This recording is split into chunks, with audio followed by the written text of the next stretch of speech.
All right, so today's class is going to be called Where's Your Dedication? This is because today is the feast of closing of the Feast of Dedication, where our forefathers took back the temple from the Greeks and rededicated it to the Most High. Now, every feast day that we do celebrate, it has it's a feast day, but it also has a spiritual meaning behind it also. Okay, it's not just for kicks and giggles. It's because it's a spiritual meaning behind it. That's why it's very serious to God that we keep it, all of them. So let's get started with where's your dedication at? Let's go to Romans 12. Let's read 1 and 2. And for the new brothers, security, make sure the new brothers or new sisters got an apocrypha with them, because I'm going to be going into it a little bit today, and Officer Elisha is going to be reading from there heavy today. Read that, Romans 12, 1 and 2. Romans chapter 12 and verse 1.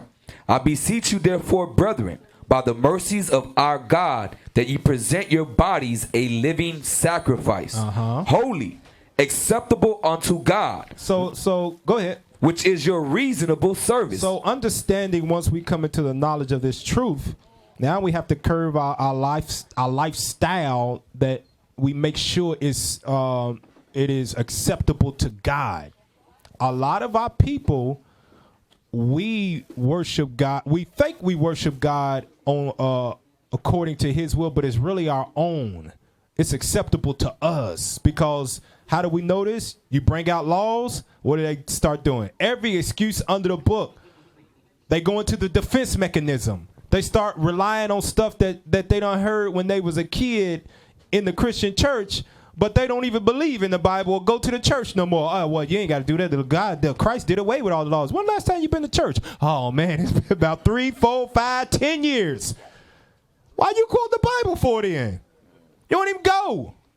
But they want to worship God that on their own accord when it's acceptable to them, but it has to be acceptable to God. Read verse 2.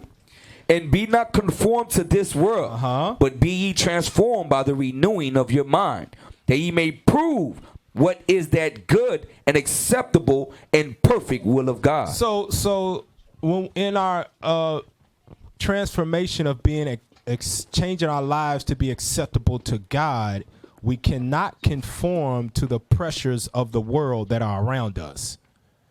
I ask people all the time, when it comes to doing things that are ungodly, for example, these hell days that are upon us, why do you do it? Oh, because everybody else do it. You're conforming to the ways of the world by pressure. You don't want to be looked at as an outsider. You don't want to be looked at as different. I told one brother, he said, he knows he did the research that Christmas is satanic. He knows it. I said, so why you do it? Oh, because everybody else do it. I said, hey, there goes a cliff right there. and I did the measure, the he said, I get you. I understand. I said to him, you got to be a leader, man. You got to be a leader. You can't call yourself a man if you're not a leader. You're a follower. Might as well just be a kid.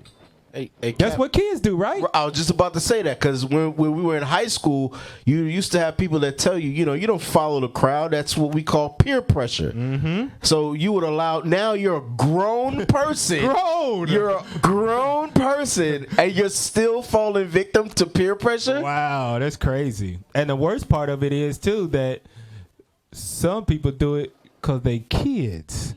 You let your kids dictate your grown-ass life. You grown. You feed them. You clothe. You cook for them. You go out and work. But they want to celebrate Christmas. Oh, we do it for the kids. You can't call yourself a man or a woman.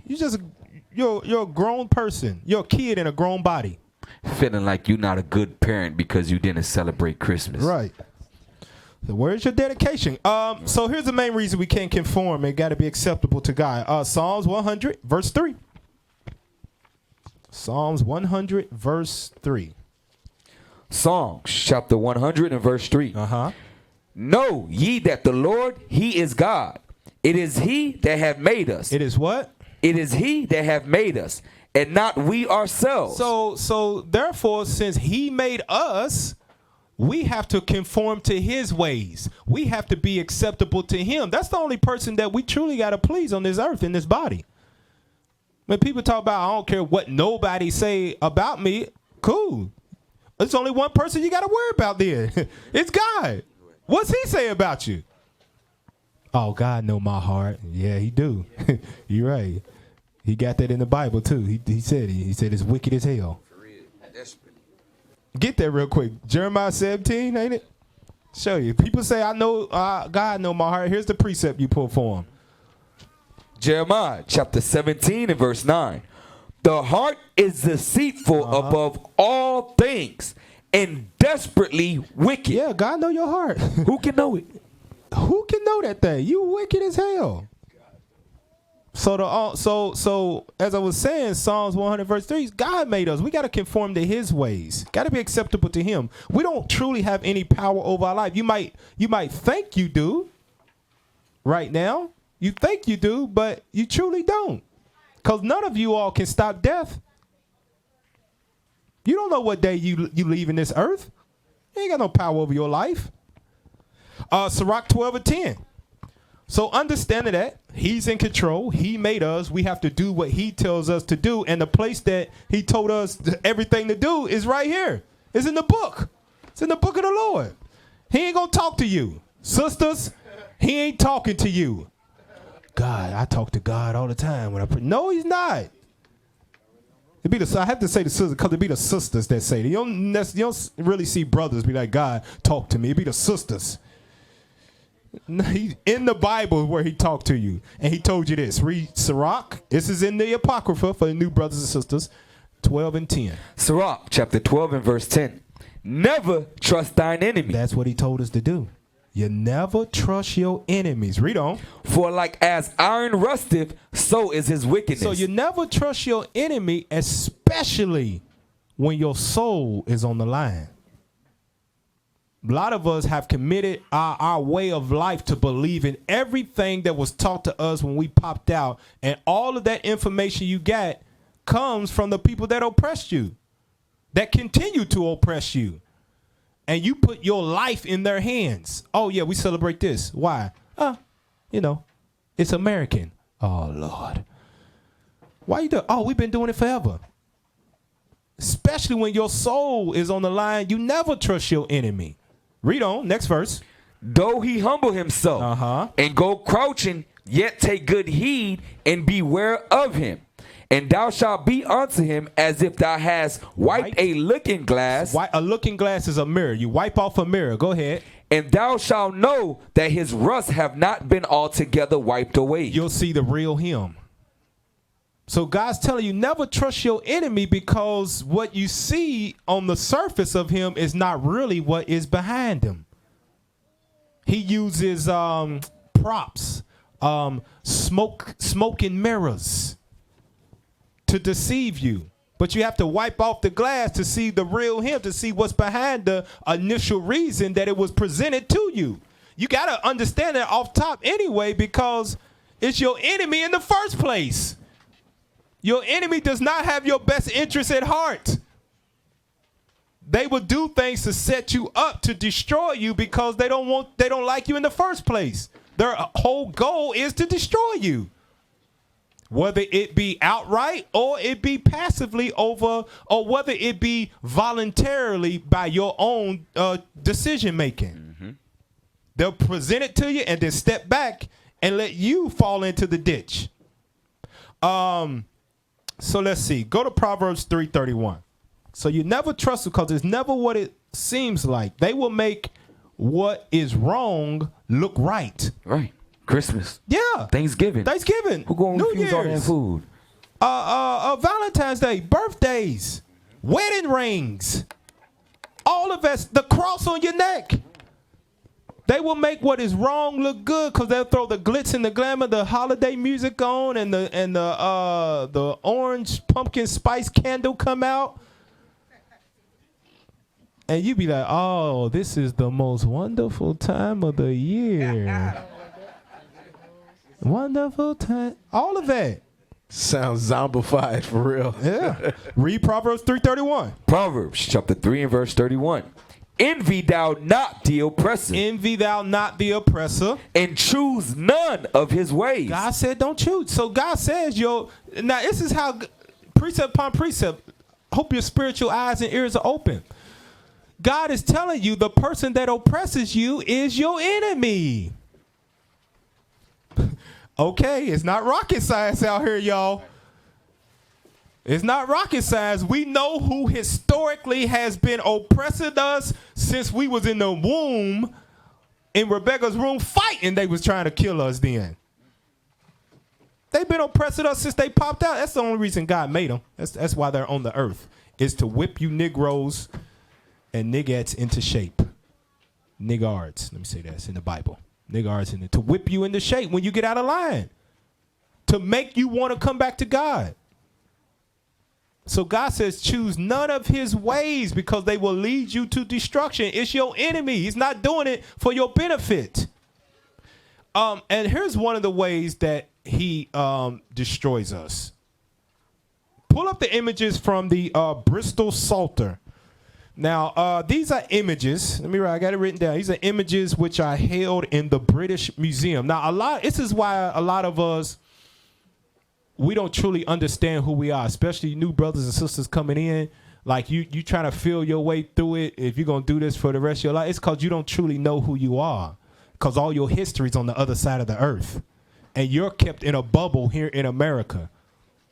And we don't have the thought to do research to look outside of the box of America because we've got our enemy and our oppressor's mindset in our mind. Everything he does is right. So you don't look outside of that. Pull up the images of what's over in the British Museum on the other side of the earth. Can y'all see that? Can everybody see that?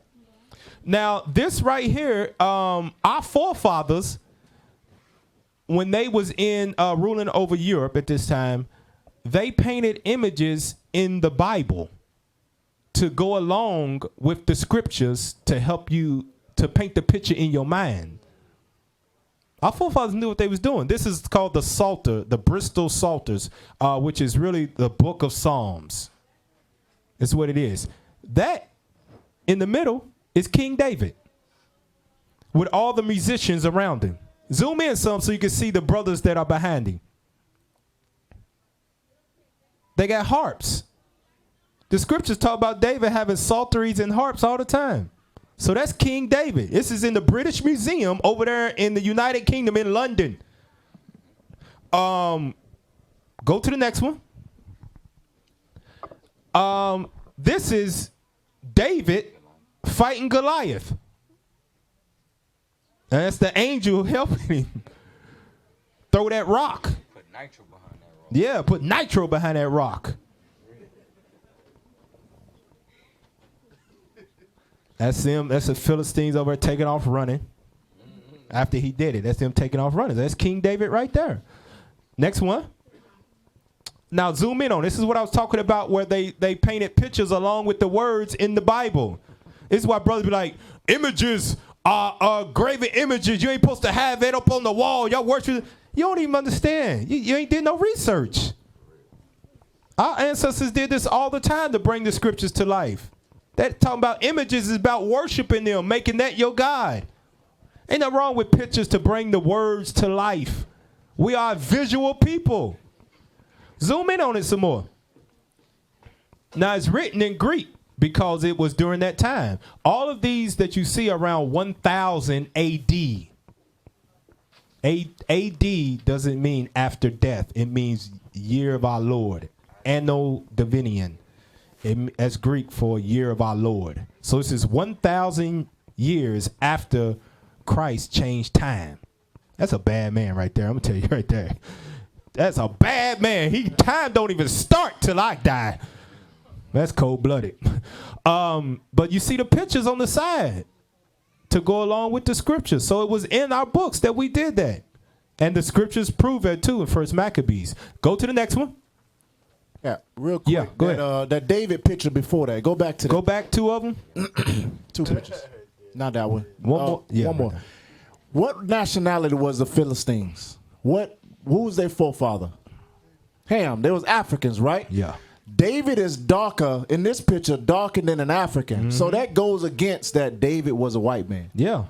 He was darker than an actual African, and it depicts him as a dark-skinned man. So, you know, the fact that they say David was a white man in all the videos and pictures, no, he wasn't. That's why I'm showing these, because our enemy are liars. We got to reprogram them. And some of y'all don't know about this stuff. You never seen it. Hey, I never knew about it until God woke me up and put his spirit on me. And then I started doing research, learning from the bishop and the deacons. And then one thing led to another. Boom, boom, boom. You searching stuff out. So that's David and Goliath. Go right there. Now that is Peter. After he denied Christ, he's in the corner crying. Hey, Deacon Yells, yeah, you're right. So that's Peter. Now, like I said, this is in the British Museum, and they are from around 1000 AD. That's Peter crying in the corner after he denied Christ. you could tell that's woolly hair. Oh, yeah, that's a fro. That's a little fro. Real. And we're going to prove it here in a minute. Keep going. Okay, zoom in. This is Isaiah. And I've never seen an image of Isaiah painted before. But that's Isaiah right there praying.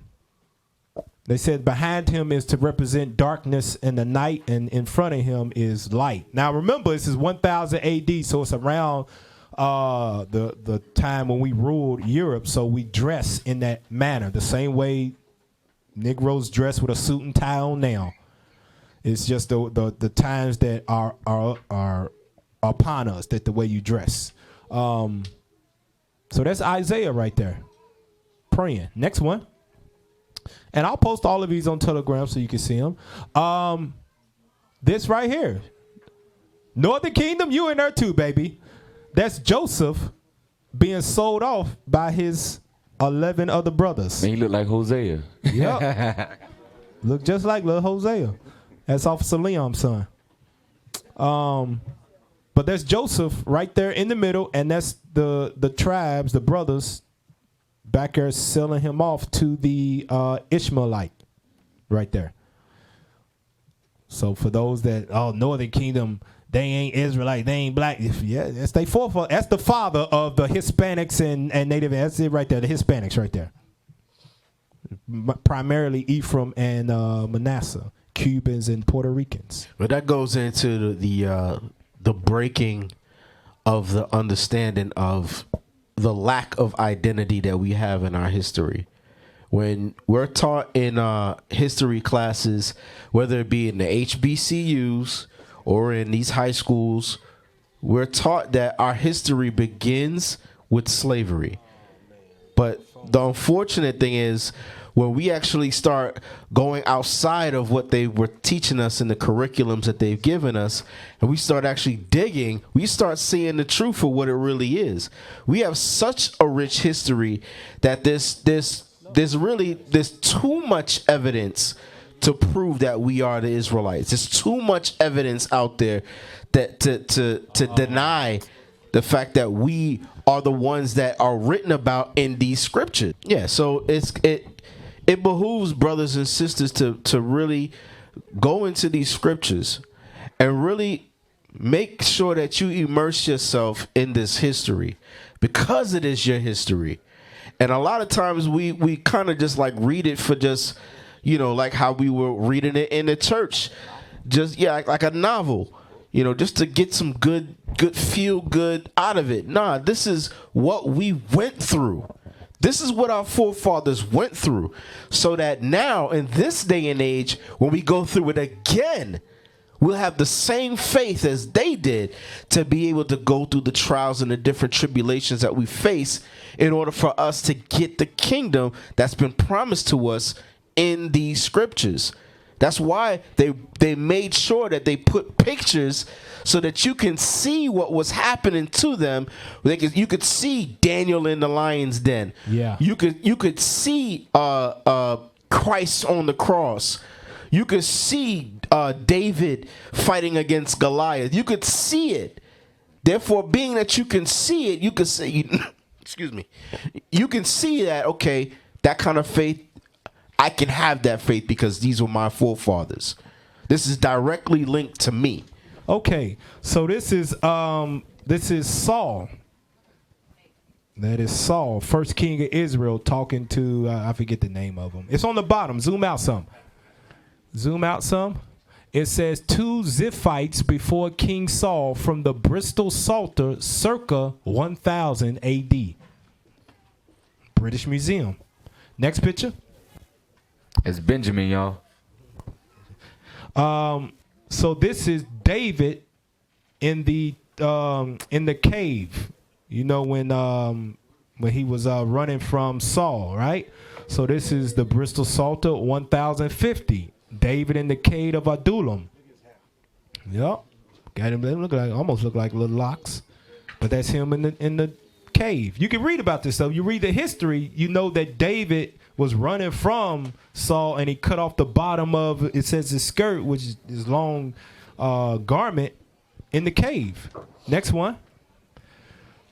So zoom in on that if you can. So this is from the Bristol Psalter, believed to be Byzantine Psalter. Byzantine is when we ruled Rome. That was the Holy Roman Catholic. That was us. Byzantine Psalter written in the 11th century, 1000 AD. In ancient Greek, the Psalter has 14 odes and the apocryphal Psalm 151. The exact province is unknown, described as an unnoticed Byzantine Psalter in a 1921 magazine article. Image, whatever. The Chaldeans, 3 Chaldeans, those is Ethiopians, Hamites, with Israelite captives. Zoom in for the people. Zoom in. There you go. Your forefathers wrote this stuff down. That's three on the left. You see that's the 3 Hamites, the Ethiopians, and that is the Israelite captives.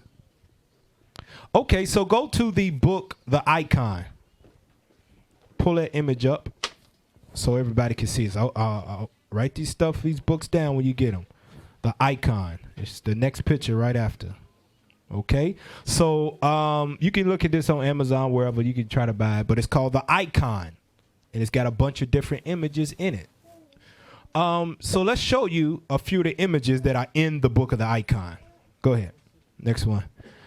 That is, if you've been to the restroom, you'll see him hanging on the wall. That's Moses.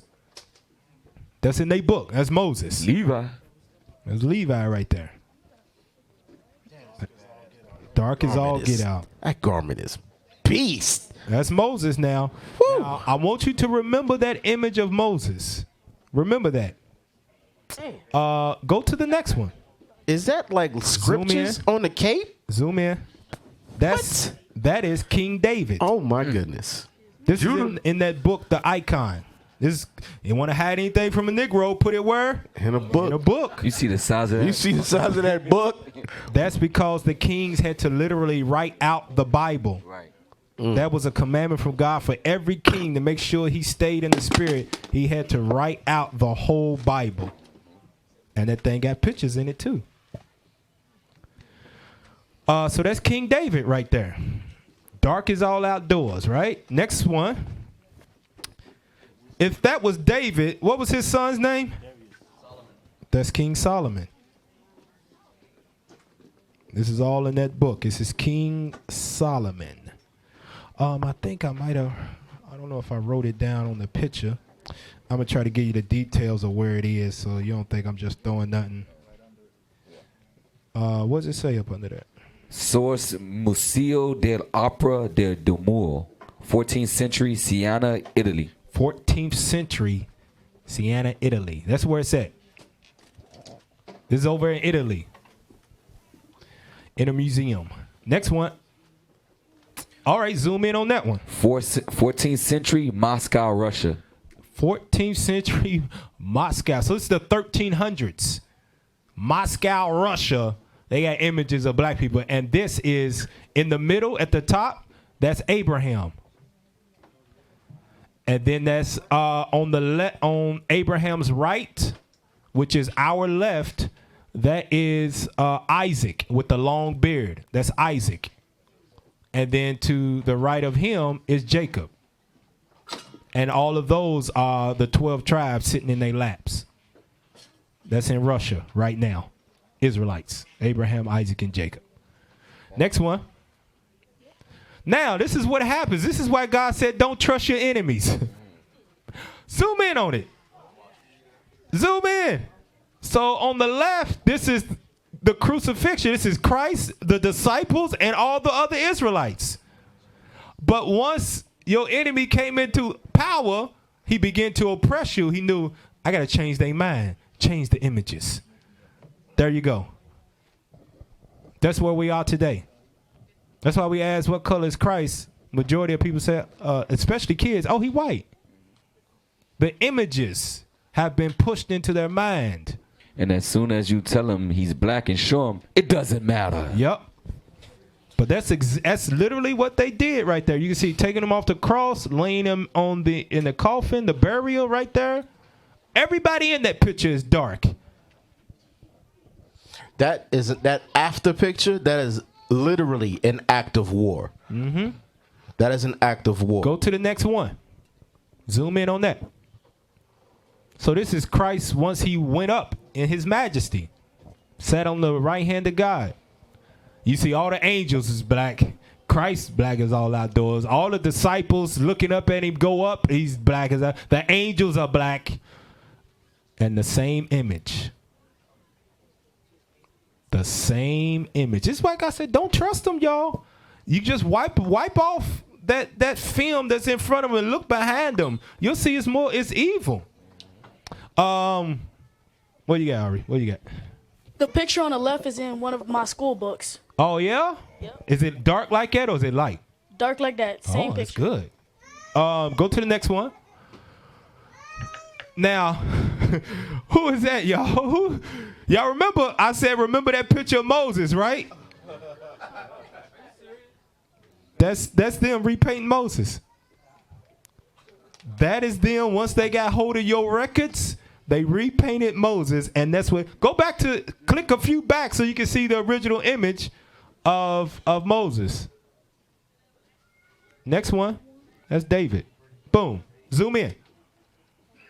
See the thing on top of his head, the burning bush in his. That's the burning bush that he's holding on to, and then that's the covenant, the commandments in his left hand right there. Now go back to the whitewashed one. There you go. That's why God said, don't trust them, y'all. It's never what it seems. It is never what it seems with them. They will make what's wrong look right.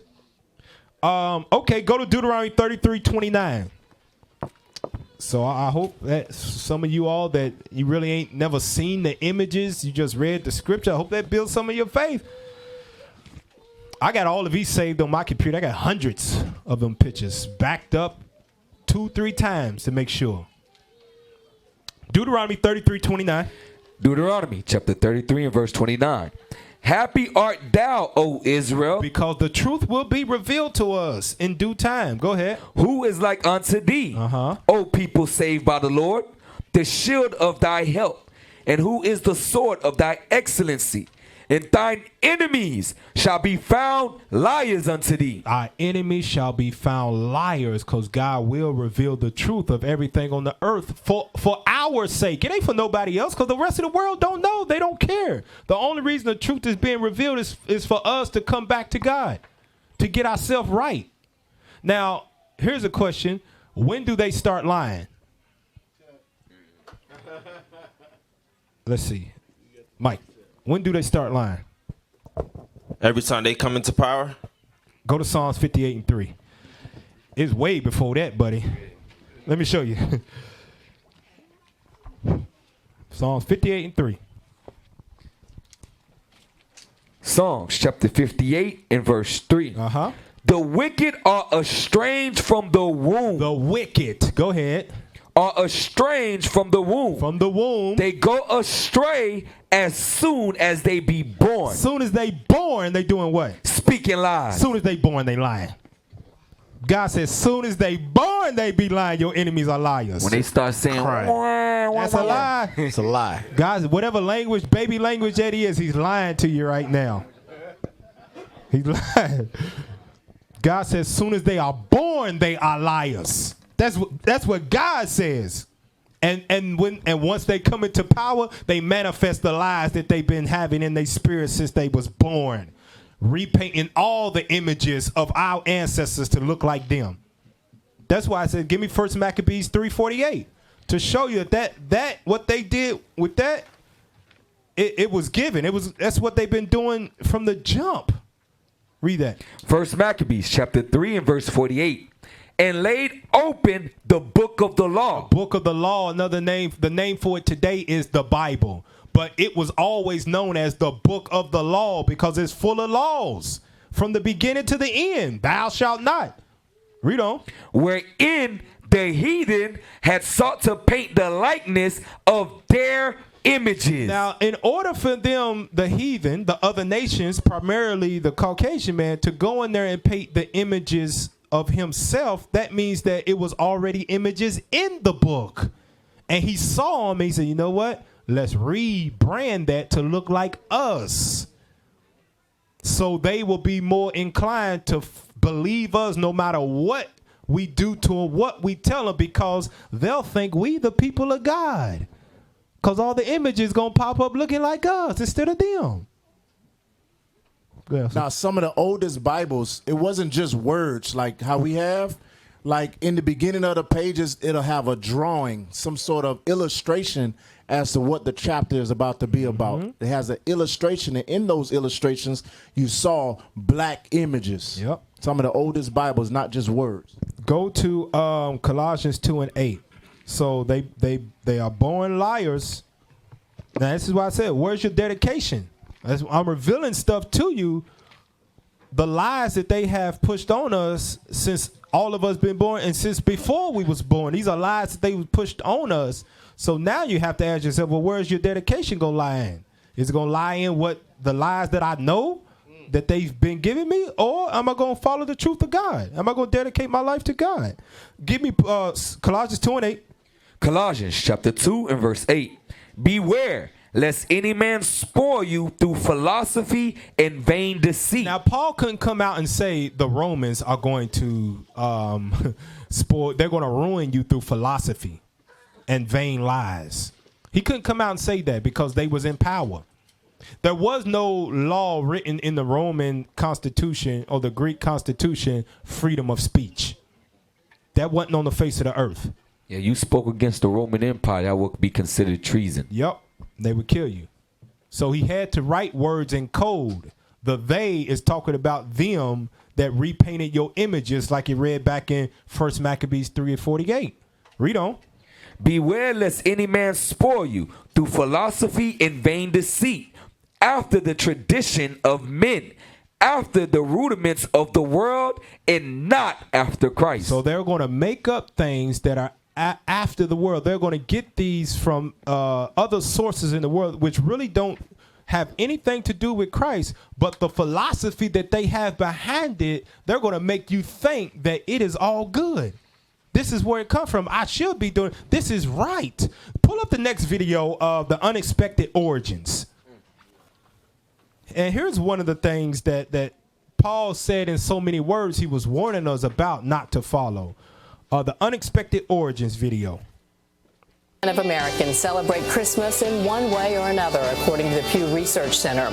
The holiday began in the 4th century when church officials chose to honor the birth of Jesus. But several customs we've come to associate with modern-day Christmas actually evolved from ancient pagan traditions celebrating the winter solstice. Historian Kenneth C. Davis is the best-selling author of the Don't Know Much About series, which we love. Welcome back to the table. Merry Christmas to you. Merry Christmas to you. It's always a pleasure to be here. Pause, So pause, this is something pause I've always... Now, I want you to listen to the information, the history he's going to bring out about Christmas, and I want you to just evaluate the spirit that the Edomites have after he's literally sitting here telling them it's a lie. But look at just how they carry and conduct themselves. If somebody revealed to you like, hey, dude, you know you've been getting lied to your whole life, a normal person would be like, dang, dude, I'm appalled. Tell me the truth. Now, look at how they come about it. Go back to the video. Always been fascinated by because the Bible never talks about the date of Christ's birth, yet we celebrate December 25th. Why? Well, primarily because in ancient Rome, there was a feast called Saturnalia that celebrated the solstice. What is the solstice? It's the day that the sun starts coming back. The days start getting longer. And most of the traditions that we have that relate to Christmas relate to the solstice, which was celebrated in ancient Rome on December 25th. So when Christianity became the official religion, in a sense, in Rome, they were able to fix this date, which some scholars say may be earlier than that. There's a little discrepancy about it, but there's no question that the fact that it was celebrated in Rome as an important day with gift-giving, candle lighting, and singing and decorating houses really cemented Christmas as December 25th. You always say you don't know much according to your books, but do you know why we have a Christmas tree as opposed to a bunch of hydrangeas, which I think are really pretty? This is another puffy and pretty. This is another. How about that, Ken? This is another pagan tradition. So Christmas is really about bringing out your. Now here I want you to replace the word pagan with Satan. That's what it is. Pagan equals Satan. Because if it's not of God, then it's of Satan. Right. So substitute that word. Pagan, Satan, tradition. Go back to it. Inner pagan. The Christmas tree really comes to. Who knew we had an inner pagan? Yeah. Which of the wise men said that? Pause it. The Christmas tree really comes to. Now look at that. He said this is another pagan Satan tradition. Who's gonna be like that? What's up, man? It's like if you know us married men, we found out our wives were actually born a man. We ain't gonna laugh about that. Look, just told me the truth. Laugh. Oh Lord.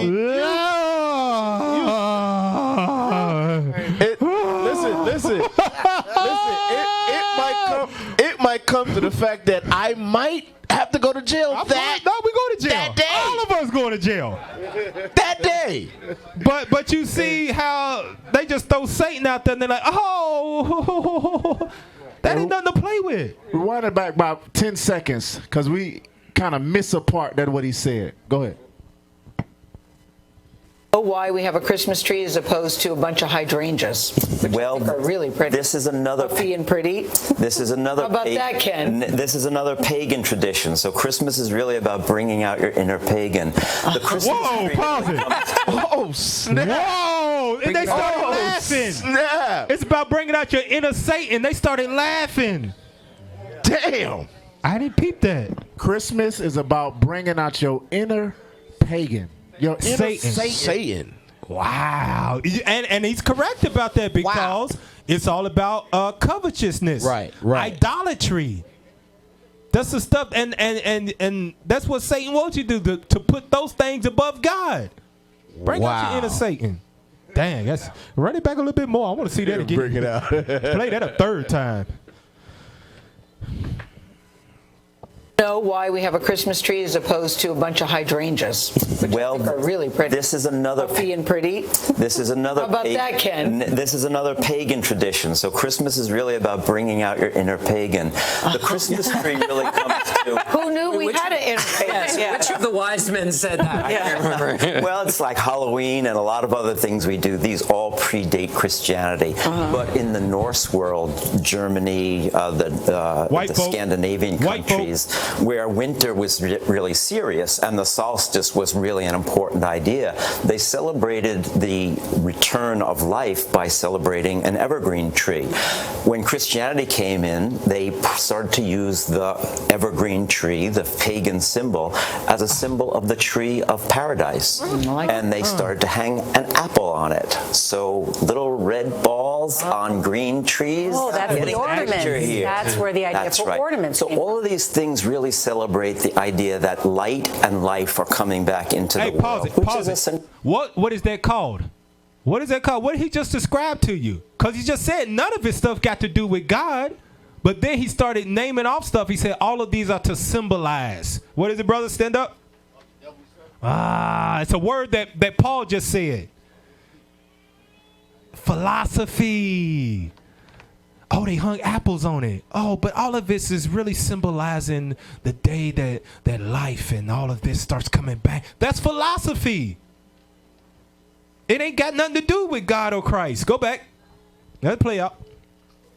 Essentially what Christmas means to Christians across the world. Right, and mistletoe? Mistletoe, we can thank the Druids for that. The Druids believed that mistletoe was an all-powerful healing item. It hung from the sacred oak. In fact, if you met somebody in the forest, you gave them the sign of peace under the mistletoe. So people started to hang mistletoe above their doorways as a symbol of peace. That's all philosophy. This is such a powerful symbol of blood of Christ, sacred symbol of English peace. That's churches actually banned the use of it. And in fact, the real war on Christmas in America begins with the Puritans in around 1659. They knew all of these things, the date, the traditions were pagan ideas. The Puritans banned Christmas for about 20 years in America before the celebration became just too popular. You'll be glad to know all of your answers today were correct. You know a lot. You know a lot, Kenneth C. David. Cut it off. Our fact check. So after all of that, just getting told their whole life been a lie, they laughing. Yeah, they do. They probably say Merry Christmas. He opened up with Merry Christmas. Go to the article Saturnalia, because y'all heard him say that, right? Saturnalia, where it come from. So let's read that Saturnalia Wikipedia article. Read the first paragraph right there. Saturnalia. Nalia. It's Saturn, and then it's Nalia right there. Was an ancient Roman festival in honor of the god Saturn, held on 17th December of Julian calendar, and later expanded with festivities through to 23rd December. The holiday was celebrated with a sacrifice of the temple at the temple of Saturn in the Roman Forum, and a public banquet followed by private gift giving. Temple of Saturn, and then follows is what? And a public banquet followed by private gift giving. That's what you do in your house. That's what our people do in their house. Private gift giving. They don't invite everybody off the street. They give the gifts to those that's in their family, in their house. Private gift giving. Going back to Saturn, the god of Saturn. Go back to it. A private gift giving, continual party, Christmas parties, and a carnival atmosphere that what's a carnival from the islands? What's a carnival atmosphere? What's going on in a carnival atmosphere? Those from the islands, you need to be raising your hand right now. Oh, you don't want now? Okay, y'all repented. Okay, all praises. Old things passed away. All praises. But you know what goes on at a carnival atmosphere? Right. Naked women, music, drinks, whoring out each other. And this is back in Rome where they have sex on the streets. Right, I was about to say they omitted that part about the orgies in the middle of the street. Right. Good. And what America has done every Christmas or whatever, they have the Macy's Day Parade. Oh yeah, they hit the streets type thing. It's the same thing. Yeah, just changed over time to make it look good to the eye. Go ahead, go back to it. We read the first paragraph. And a carnival atmosphere that overturned Roman social norms.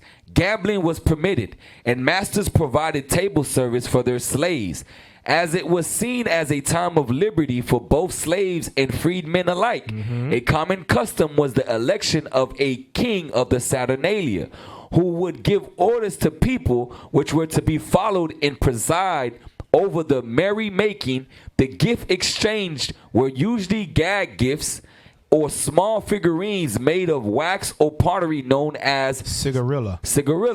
The poet Catullus called it The best of days. Hold on, go back up. I mean, go down some, scroll down some. The poet called it what? The best of days. What do they say down about this Christmas? It's the wonderful time of the year. Where you think they get? It's all they didn't make it. America did not make anything up. Everything it's the newest country on the earth, the youngest country on the earth. They stole everything they got to make up what is America. Not even American Pie. That ain't even damn America. It didn't originate over here. They stole it. All of that is stolen. Go to the next article. SaturnaliaHistory.com. SaturnaliaHistory.com. Yep. So you see the picture. They in there getting down. Zoom out some. You're a little too much in, man. All right, go down. Read that for us. Saturnalia, held in mid-December, read quick, is an ancient Roman pagan festival honoring the agriculture god Saturn. Saturnalia celebrations are the source of many of the traditions we now associate with Christmas. Boom, there you go. So when you do Christmas, you are literally worshiping the Greek god Saturn. They just changed the name, changed the language. Go back to it. What is Saturnalia? Saturnalia, the most popular holiday on the ancient Roman calendar. What's the most popular holiday here in America? It's Christmas. They start putting stuff out in October for this stuff. It's August sometimes you see trees.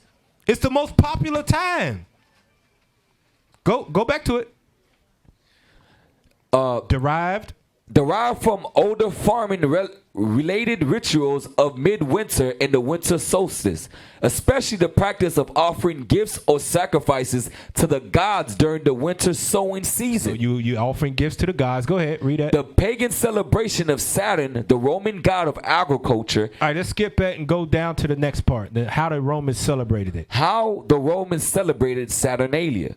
During Saturnalia, work and business came to a halt. Schools and courts of law closed, and the normal social patterns were suspended. That sounds awful familiar, don't it? Let's go to it. Go to Wisdom of Solomon, 14:16. So it's awful familiar. Everything's closed down. Wisdom of Solomon, chapter 14 and verse 16. Thus, in the process of time, an ungodly custom. An ungodly custom like Christmas, New Year's. Go ahead. Grown strong. Through all the partying, the gift giving, the allowing of social norms to be changed. You can get drunk on the streets of New York and wait for the ball to drop. But you normally can't walk around drunk. But during that time, you can. Go ahead. An ungodly custom grown strong was kept as a law. As a what? As a law. On your calendar, it says December 25th. That's like the guy was saying, the Edomite was saying how Christmas was outlawed at one point by the first people who colonized America. But only because of the popularity of the celebration is now why today you got it off. So basically, people's like, you're not going to stop me from getting drunk. You're not going to stop me from having orgies. You ain't going to stop me from giving gifts. You ain't going to stop me from getting gifts. You ain't going to stop none of that stuff. I'm going to do this, and we're going to overrun you. Basically, that's what happened. I got to go. I got to move on, y'all. I got a lot to go. I got a lot more. Go ahead. Go back to it. Read that. People decorated. People decorated their homes with wreath and other wreaths. Wreath. That's the circle for you. Don't know. That's that wreath, the circle thing you put on your front door. And other greenery, and shed their traditional togas in favor of colorful clothes known as synthesis. That's some ugly Christmas sweaters you now put on. Go ahead. Even slaves did not have to work during Saturnalia. Hold on, what? Even slaves did not have to work during Saturnalia. Ain't that what happened when we was in the cotton fields? One of the days that Negroes got off was Christmas. Slaves got the day off. Okay. That was history.com right there? Okay, go to the next one. Saturnalia celebration, sacrifice, and influence on Christmas. So this is from Encyclopedia Britannica? Yep. Okay, let's go to it. Saturnalia, the most popular of Roman festivals. Dedicated to the Roman god Saturn, and festivals' influence continue to be felt throughout the Western world. Go ahead. So let's go back up. That right there is the temple of Saturn in ancient Rome. So they would go in there and do all they dallying with the harlots and everything under the sun, worshiping the Saturn god. Go ahead. Right there. Originally celebrated on December 17th, Saturnalia was extended first to 3 and eventually to 7 days. The date has been connected with the winter sowing season. Scroll down to the part where it says it was the liveliest. Go up, go down a little bit. You missed it. Go down. Yeah. Go up some. Go up right there. It was. Highlight the it was. It's after the Greek chronia. It was the liveliest festival of the year. All work and business were suspended. Slaves were given temporary freedom to say and do what they like. Go ahead. And certain moral restrictions were erased. Were at ease. That's what. Good. The streets were infected with a Mardi Gras madness. So you know what they was doing. That's why I said. That's why God said, wipe the looking glass away. This stuff you doing right now, it got Satan origins, and for you that think you can change it, go to Job 14. Is that what I want? No, let's give me the one in Sirach. Go to Sirach, I've beat the dead horse, whatever. I don't know how you say it. I beat the dead horse, whatever it is. But here's for that, and you'll hear all of that. You'll know exactly where it come from. You know it's absolutely wrong, and you still do it anyway. Sirach 34, and let's read verse 4. Sirach chapter 34 and verse 4. Of an unclean thing, what can be cleansed? And from that thing which is false, which is a lie, what truth can come? You can never make it truthful. I know how people try to, it's a family time to come together. It's a wonderful time of the year. It's gift giving. We're doing this for the kids. We feed the homeless. God said that thing that started out as a lie, it can never be truthful. There will never be no truth in it. You getting with your family, eating all that stuff, all of it's going to lead back to sin.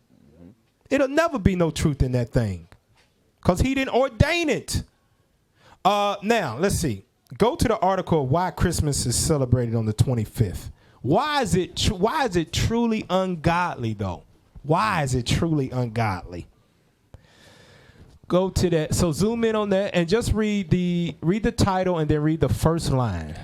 Why is Christmas Day on the 25th December? Because all of us, before we came in here, and all of our brothers and sisters in the world, we swore up and down Jesus was born on that day. And they had 3 kings, with it don't say 3, bought him gifts. So that's why we do it. That's the philosophy that we justify in our mind to do the evil we do. Go back to it.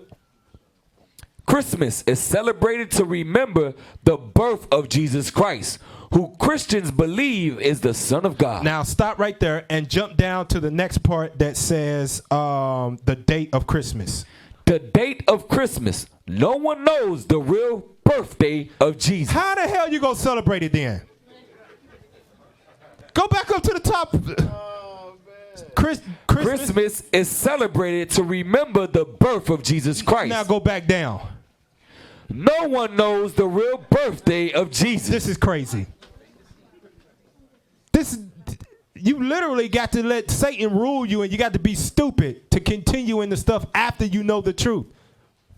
Nobody knows, but we do it anyway. They just told you they don't know. How about we do it anyway? But it's not his birthday. It's for the kids. You're right, but we do it anyway. All right, go back to that and just read that paragraph right there. No one knows the real birthday of Jesus. No date is given in the Bible. That's wrong. Go ahead. So why do we celebrate it on December 25th? The early Christians certainly had many arguments as to when it should be celebrated. Now, when it says the early Christians, that's talking about white people. That's talking about Constantine and them Romans and them Greeks. That's talking about them. It ain't talking about us, because the disciples were Christians and they didn't celebrate nothing that had to do with Saturnalia. Remember, this stuff came 300 years later. They was already dead and gone. Right. We were forced to do some of these things. And Officer Elijah will bring that out. Lord's will. All right. Go to Luke chapter 2, because it said nobody knows. Well, we actually do know. The ungodly don't know, but we gonna know in here. So we'll be able to give an answer to those that are without of why we do what we do. Luke chapter 2, let's read 41 and 42. Luke chapter 2 and verse 41. Now his parents went to Jerusalem every year at the feast of the Passover. And when he was 12 years old, they went up to Jerusalem after the custom of the feast. Now, here's what most people don't understand. Why does it mention Jesus' age and Passover at the same time? What's the reader, the scribe, trying to get conveyed to you? This is the time that he was born. He was born in Passover, which is late March, early April. Read it again. Now his parents went to Jerusalem every year at the feast of the Passover, which is in early March, late March, early April. Go ahead. And when he was 12 years old, they went up to Jerusalem after the custom of the feast. Now jump up to verse 6 through 8. I want to show you something. Luke. It was not winter, because they say, oh, he was born in a manger. It's not winter. It's literally during the springtime. And we're going to show you. Read that. Luke chapter 2 and verse 6. And so it was that while they were there, the days were accomplished that she should be delivered. And she brought forth her firstborn son, Jesus, and wrapped him in swaddling clothes, and laid him in a manger, because there was no room for them in the inn. And there were in the same country shepherds abiding in the field, keeping watch over their flock by night. Now, what happens at nighttime during the winter? Does it get warmer? Does it warm up during the night? What does it do, brothers? It gets cold. It gets colder during the night. You ain't taking sheep out in the middle of the night in the fields to go graze. Here's the proof, because we've been disconnected from our homeland, so we don't know what literally goes on in our homeland on a daily basis, or the seasons that it has. And I know we live in Florida, so some of y'all don't even know what snow look like. I know some of y'all ain't never seen it. I grew up in we got sold in Kentucky. We got dropped off somewhere down. We got sold up in Kentucky, so I know what snow look like a little bit. It snowed every once in a while, right? Pull up the picture of Jerusalem in the winter. This is how you know that they was not out in the winter with the sheep walking around eating grass in the night. Right. Because the Christian play, the Jesus birth play, it always depicts it as, oh, it was cold and wintry outside. Oh. Pull that picture up. Pull it up. It should be somewhere at the bottom, because I put it up late. Second class last picture. Yeah, second class last picture. Yep. Second class last picture. Look, that's Jerusalem in the winter. That's because that's the dome, the temple, right there. You can Google it. You'll see the golden temple. It sits right in the middle of Jerusalem. That's what Jerusalem looked like in the winter. Ain't no grass out there. Ain't no sheep going to eat nothing out there. Especially, that's during the day. That's Jerusalem in the winter, proving to you when he was born, it was not in the winter time. He was born during the Passover, which is in the spring, late March, early April. And just to land back on what you said, Cap, that we don't know what were the customs or what we were doing at that time. Read verse 6 again. Luke chapter 2 verse 6. And so it was that while they were there, the days were accomplished that she should be delivered. Read. And she brought forth her firstborn son, and wrapped him in swaddling clothes, and laid him in a manger, because there was no room for them in the inn. All right, in the inn, why was there no room? Let's see if people putting this together. Yep. All right, Amazon. Let's see. Because the inn was already full. Why was it Man, full? it just said that. You Yeah, why was the it full? scripture? You got to think let's give now. it to Come on, Onias. y'all. Yeah, we got to put Remember it the together. time. Onias, what's going on? Let's see what Bring you it got. home, bro. It was Passover. There you go. It was Passover. Let's see if he knows. Why? But why would there be no room? Because they had to stay there for the feast. Okay. Okay. You close. You close, but you ain't bringing it home. All right, next to you. Jeremiah. Come on, bring it home. Because they were commanded to come to Jerusalem for Passover. Who? All the men. All the men. So all the Israelite men had to be there. And they, you know, the wives, we ain't leaving our wives. And the wives damn sure ain't going to say, you ain't leaving me. She's winning. Right. So everybody had to go to Jerusalem. So the Jerusalem is packed at that time. Yep. That's why they had to go into the manger so that they could have the child. Because everything was occupied. Yeah, go to Deuteronomy 16:16 to show you why it was packed. Yeah. This is going to clear it up for him. That's why we're here to learn some things on our way to learning some things. Deuteronomy chapter 16, verse 16. 3 times in a year shall all thy males appear before the Lord thy God. And we had to bring the women and the kids with us. Go ahead. In the place which he shall choose. Which is Jerusalem. Go ahead. In the feast of unleavened bread. Another way of saying feast of unleavened bread is what, brothers? There you go.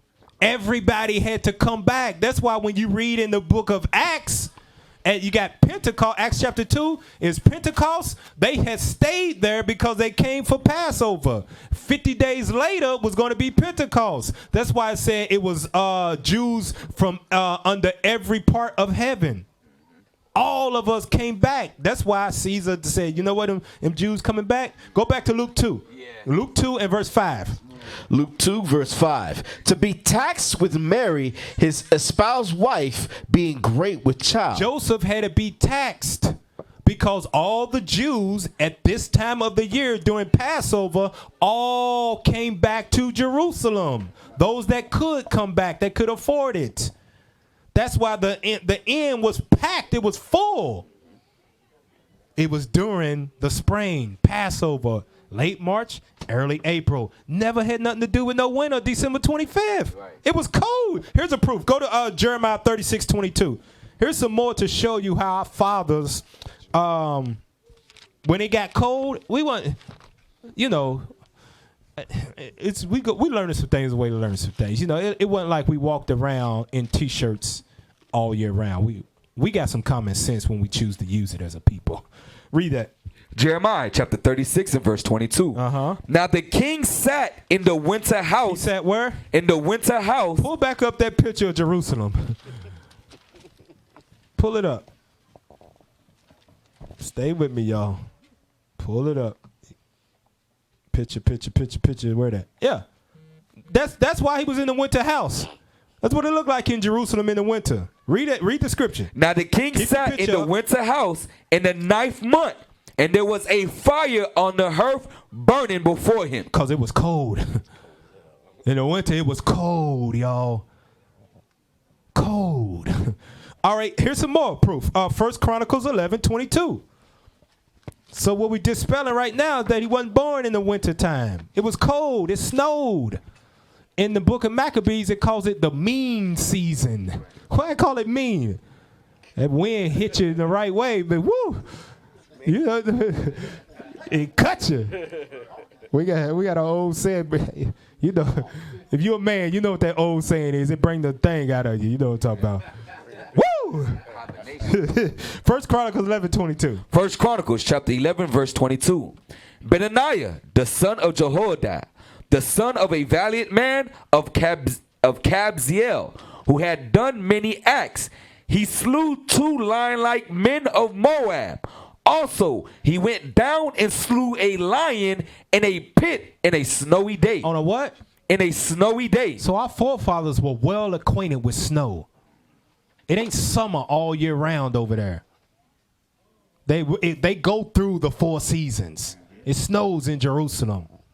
Wasn't sheep out there in the field eating in the middle of the night in the winter. It was during the spring.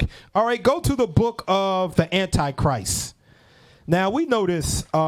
It's the image of the Antichrist. Pull it up for him. Now we know that Esau, the so-called Caucasian man, they are thieves. They steal everything.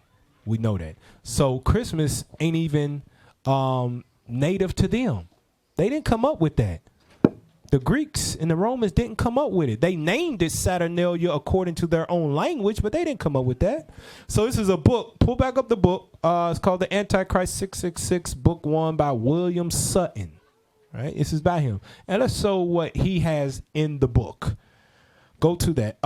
Zoom in on that and read that for me. Zoom in on it and read it. Have you ever wondered what the Christmas tree has to do with the birth of Christ, or the ornaments you place on the tree, or the meaning of the word Yuletide, or where the tradition of mistletoe came from and how it became a symbol of Christmas? We saw that in the video. It talked about all of that stuff, right? Go ahead. Reader, they have nothing whatsoever to do with the birth of Jesus. Read it again. Reader, they have nothing whatsoever to do with the birth of Jesus. Read on. But are some of the traditions observed to honor the birth of pagan god child Tammuz. Tammuz is supposedly, according to the ancient folklore, he is supposed to be Nimrod reborn on the earth. He's his son and himself at the same time. That sound familiar, don't it? Mm-hmm. Sound very familiar, don't it? This is what they did. They took Christ and they merged a whole bunch of stuff with it. Philosophy. And it's so clouded now you can't even tell what's real from fake now unless you start out with the Bible. Hey, Cap, you know what's so funny about that? Before I found out about this truth, there was a CD going around saying that with Jesus Christ and the 12 disciples, they had the same act going on in Russia. And they brought up Tammuz too. It's the same thing going on in different places where there was a man born on the December 25th and walk around with 12 people. Yep. It was a CD going around like that. This ain't even a Greek cousin. It goes back to Africans, Hamites, Ethiopians. That's who created this. Nimrod. Go back to the thing and finish reading it.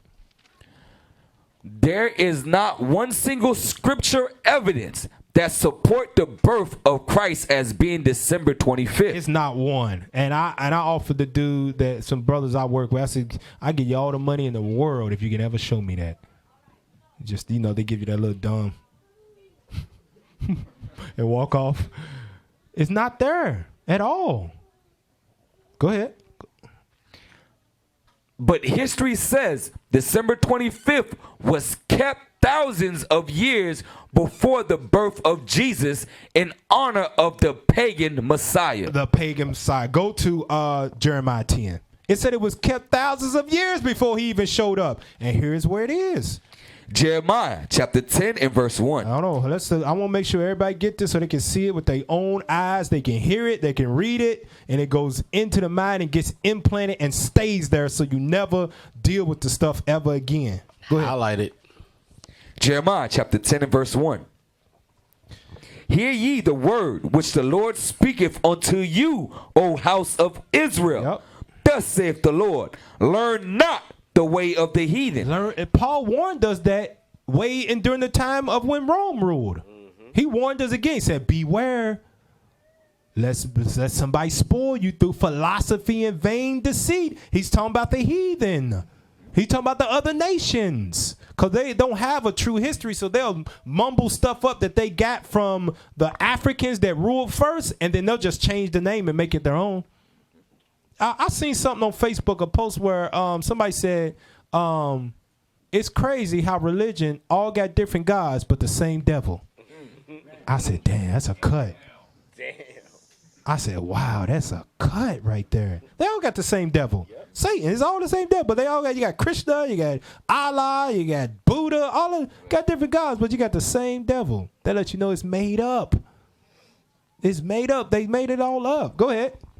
Thus saith the Lord, learn not the way of the heathen, and be not dismayed at the signs of heaven. For the heathen are dismayed at them. For the customs of the people are vain. The customs, which is traditions, they are lies. Read on. For one cutteth a tree out of the forest, the work of the hands of the workmen with the axe. Now, see, this is, remember, that word Christmas is a new word on the face of the earth. That is the word Christmas is native to America, which came from the Catholics and stuff, because this ain't nothing but Rome all over again, right? That thing is new, so they didn't call it that. They just described it as you cutting the tree out the forest. Read it again. For the customs of the people are vain. For one cutteth a tree out of the forest, the work of the hands of the workmen with the axe. They deck it with silver and with gold. If that ain't Christmas, I don't know what is. That's exactly what you do with a Christmas tree. Now, go to the it's the last picture that Officer Azaniah sent me in the Sabbath class. Finish reading verse 4. They deck it with silver and with gold.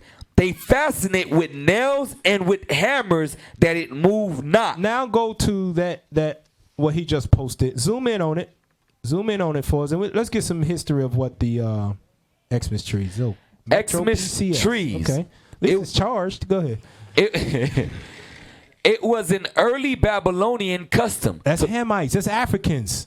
Babylon. Go ahead. It was an early Babylonian custom to go out and place a gift on a tree or at the winter solstice. So this is before the Greeks ever came into power. So they ain't got nothing on their own. They stole everything.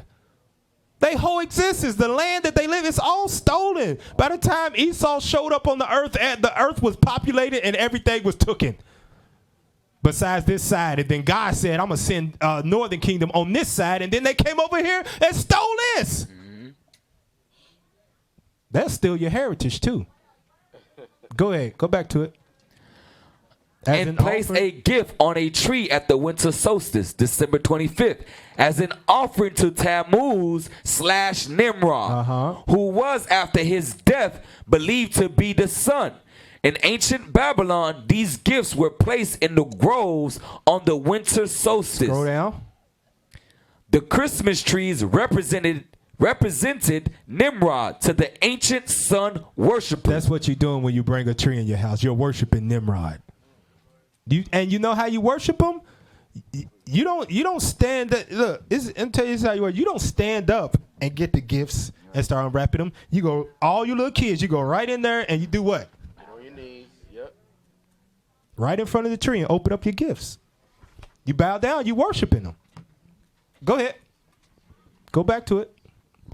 The Christmas tree represented Nimrod to the ancient sun worshippers, Jeremiah 10:2-5. And sunrise worship services included branches, were even found in Ezekiel 8:17. We was in wickedness. Where the priests turned towards the sun with their backs to Yahweh's temple. All right. Is that it on that? The point right there? Okay, read that. Many pagan cultures used to cut boughs of evergreen trees in December, moved them into the home or temple, and decorated them often with gold balls. Go ahead. Modern day pagans still do. The evergreen tree came to symbolize the everlasting life and resurrection power of the God they worship, who originally was Nimrod. And I'm telling you, you better wipe the looking glass. It's not what it seems with this man. He's your enemy, your oppressor. God said, wipe that thing. You'll see the true evil behind him. Go back to Jeremiah. So you got a tree in your house. You're literally worshiping Nimrod. You're a modern day pagan. Modern day Satanist. Yeah. You're just a nice one that buy gifts. Yeah, it's called Christian now. It's just called Christians. For real. Now, when I read this scripture, I was studying at the house when I first came into the truth. I read this. It was somebody, I don't know who was bringing it out. It was bringing it out. I'm getting cut because the Christmas tree is right in the closet in the house. I was like, hell no. Pull that thing, went to go toss it. I looked up. I seen my wife had a clock that her grandmother bought her when we moved into the place. I seen Caesar Bo grab that too. That one going away. And the Last Supper, I was like, man, I had to clean. I had to do a whole house cleaning because there was pagan things all in the house. And I had no understanding of it. But when you find out, clean out your house. You may even have gifts still from Christmas all the way back then. Toss them things out. Read verse 4 again. Read that. Jeremiah chapter 10 and verse 4. They decked it with silver and with gold. They fastened it with nails and with hammers that it moved not. They are upright as the palm tree. It's the evergreen tree. They used to use the palm tree. Now it's the evergreen tree, right? Go ahead. But speak not. They must needs be born, because they cannot go. Be not afraid of them, for they cannot do evil, neither also is it in them to do good. So God had to tell us that because the myth was that it was Nimrod born again in the tree, which incited fear in us. And we know who Nimrod was back from Genesis. We knew he was a hunter of souls. So God said, don't be afraid of that stuff. It ain't no good in it. It can't do evil either. It's just a tree. But you shall not learn the way of the heathen, the worshiping that goes with it. Now, in that one, you had to go out into the forest, right? Go to the Walmart pictures. Because I was walking through Walmart the other day, doing a little bit of school supply shopping. And it hit me. Go to that. Look at that. So you ain't got to go to the forest no more. You ain't got to nail it so it stay there. They got that for you. Go to the other picture. Yeah, there we go. A tree lot. Right there. They bring the tree to you in Walmart to make the sin easy. You want the real one? You want the plastic one? Which one? You want the white one, the green one? Only people going out cutting real trees is Esau. Right. They'll go do that. You not doing that. You couldn't pay y'all to go cut out a real tree. Yeah, right. Give you $50 right there. It would take you to the last day right before Christmas before you cut the tree. You ain't going to do that stuff. Hey, Cap, Dick, it was saying last night that the person that sells the trees by him makes, I believe in a few nights, he makes $30,000, which is what some of us make in a whole year. You're making it a few hours off of trees. And a few hours off of trees. Go back to it, the tree lot in Walmart. They make it seem very easy for you. You can pick whatever you want to. All them's fake trees right there, but they look real. Some of them already decorated for you. Right. Decked out with silver and gold for you. Go to that other picture we just had right there. Now you ain't got to fasten it with nails and hammer. It's just a little prop. Stand right up for you. Make sin easy. That's what Satan do for you. Now go to the definition of Old Nick. Pull it up. It's out of Merriam-Webster Dictionary. It's his own stuff. It's your oppressor's own stuff. Old Nick, right? What's that mean? Old Nick, used as a name of the devil. Oh, my goodness. Old Nick, right? Now, look at this. Go to the synonyms. Click over to the next picture. Go to synonyms. Old Nick synonyms. Archfiend, Beelzebub, devil, fiend, Lucifer, Satan, serpent. Satan. That's the one I want. Go to the picture of Santa. There you go. Mix up the words.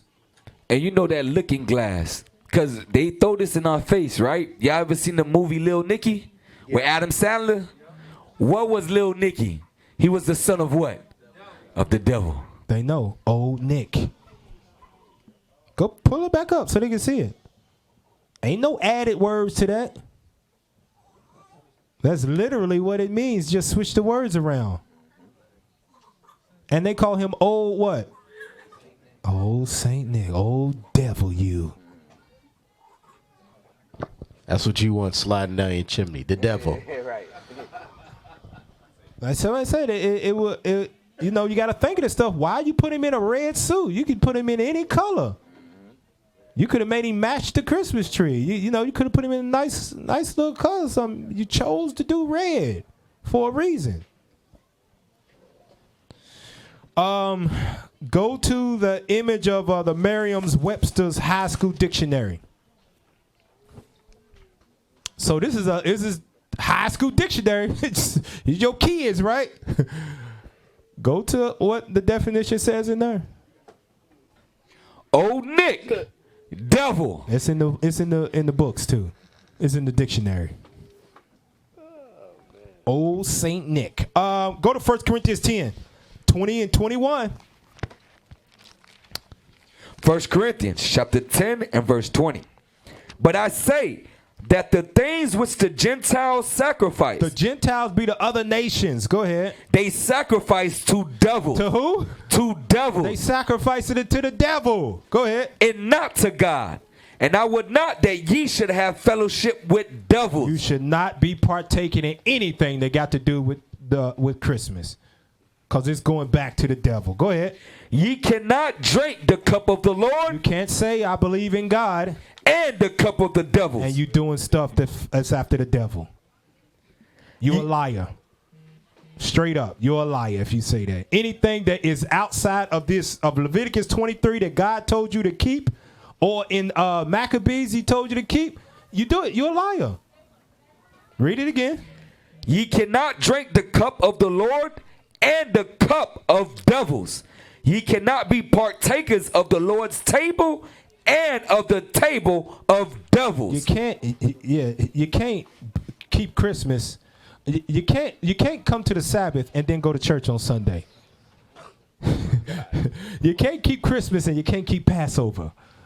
You can't keep New Year's and then and keep tabernacles and Easter. You can't do it. You got to choose one or the other. And it's either going to be of God or it's going to be of the devil. And the devil's going to make it real enticing to you the same way he did with Eve. Christ said your spirit will manifest that thing, because he said that you can't have two masters. Yep. You're going to hate the one and love the other. Exactly right. And like you said, the devil's going to make it so enticing for you to keep that sin that you're going to be forced. You'll fight. Yeah. You'll fight to keep doing that thing, that sin. How has he made it enticing? When Christmas time come around, what happens? What do you feel, quote unquote, in the atmosphere? Mm-hmm. What do you feel? Somebody answer. You got to answer. We ain't got time. All right. Yes, folks. You got the sounds of Christmas. You got the smell of the evergreen tree. You got the cinnamon everywhere. You got the candles. You got everything. The red hat. And here's one of the other main things. People who ain't never spoke to you start speaking to you. Right. Oh, Merry Christmas. Happy holidays. You ain't speak to me. I only talk to you. Have a happy holiday. Walking down the street, people who are just looking at you and clutch the happy holidays. Happy holiday.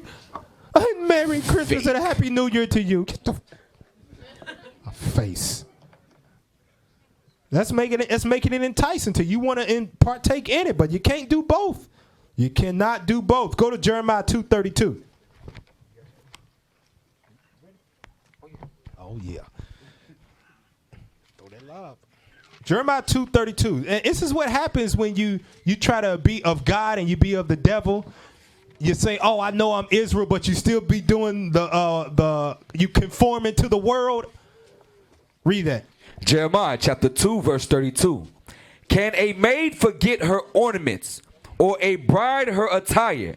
Yet my people have forgotten me days without number. Hey, look at this. This is the reason why I put this. You literally think that you're remembering God and Christ celebrating Christmas, but that's the furthest thing from him.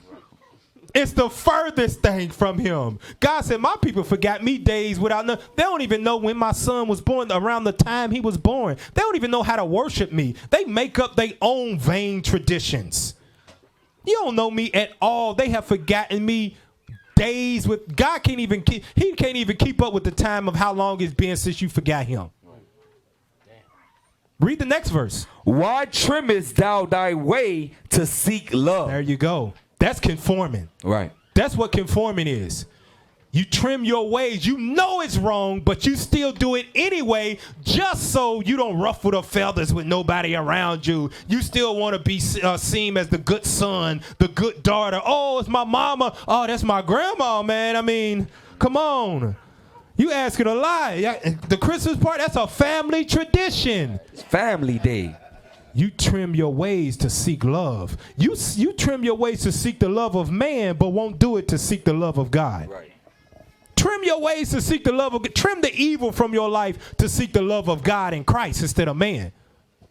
Read on. Read it. Why again. trimmest thou thy way to seek love? Uh-huh. Therefore hast thou also taught the wicked ones thy ways. That's what you do. That's why Paul said you cannot be a partaker of God's table and the devil's table, because when you do, the wicked ones, they say, oh, see, that Bible really ain't about nothing.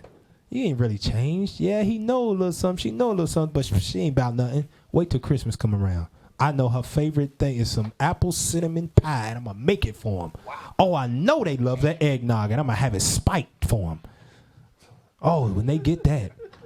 Oh, they love them little Christmas tree Debbie cakes. I'm going to have them laid out as soon as they walk in the door to come visit me, because they come over every once in a while, and I'm going to make sure it's right there at the front door laid out for them when they come in. We're going to have the Christmas tree right there in the front living room when they come in. Going to have some music. The family going to be over here. Oh, they're going to trim their ways to seek this love, because that's my baby. I know my son. I know my daughter. I know whatever that Bible say, whatever that stuff he believe in, that call he falling, whatever she doing. But at the end of the day, that's still my baby.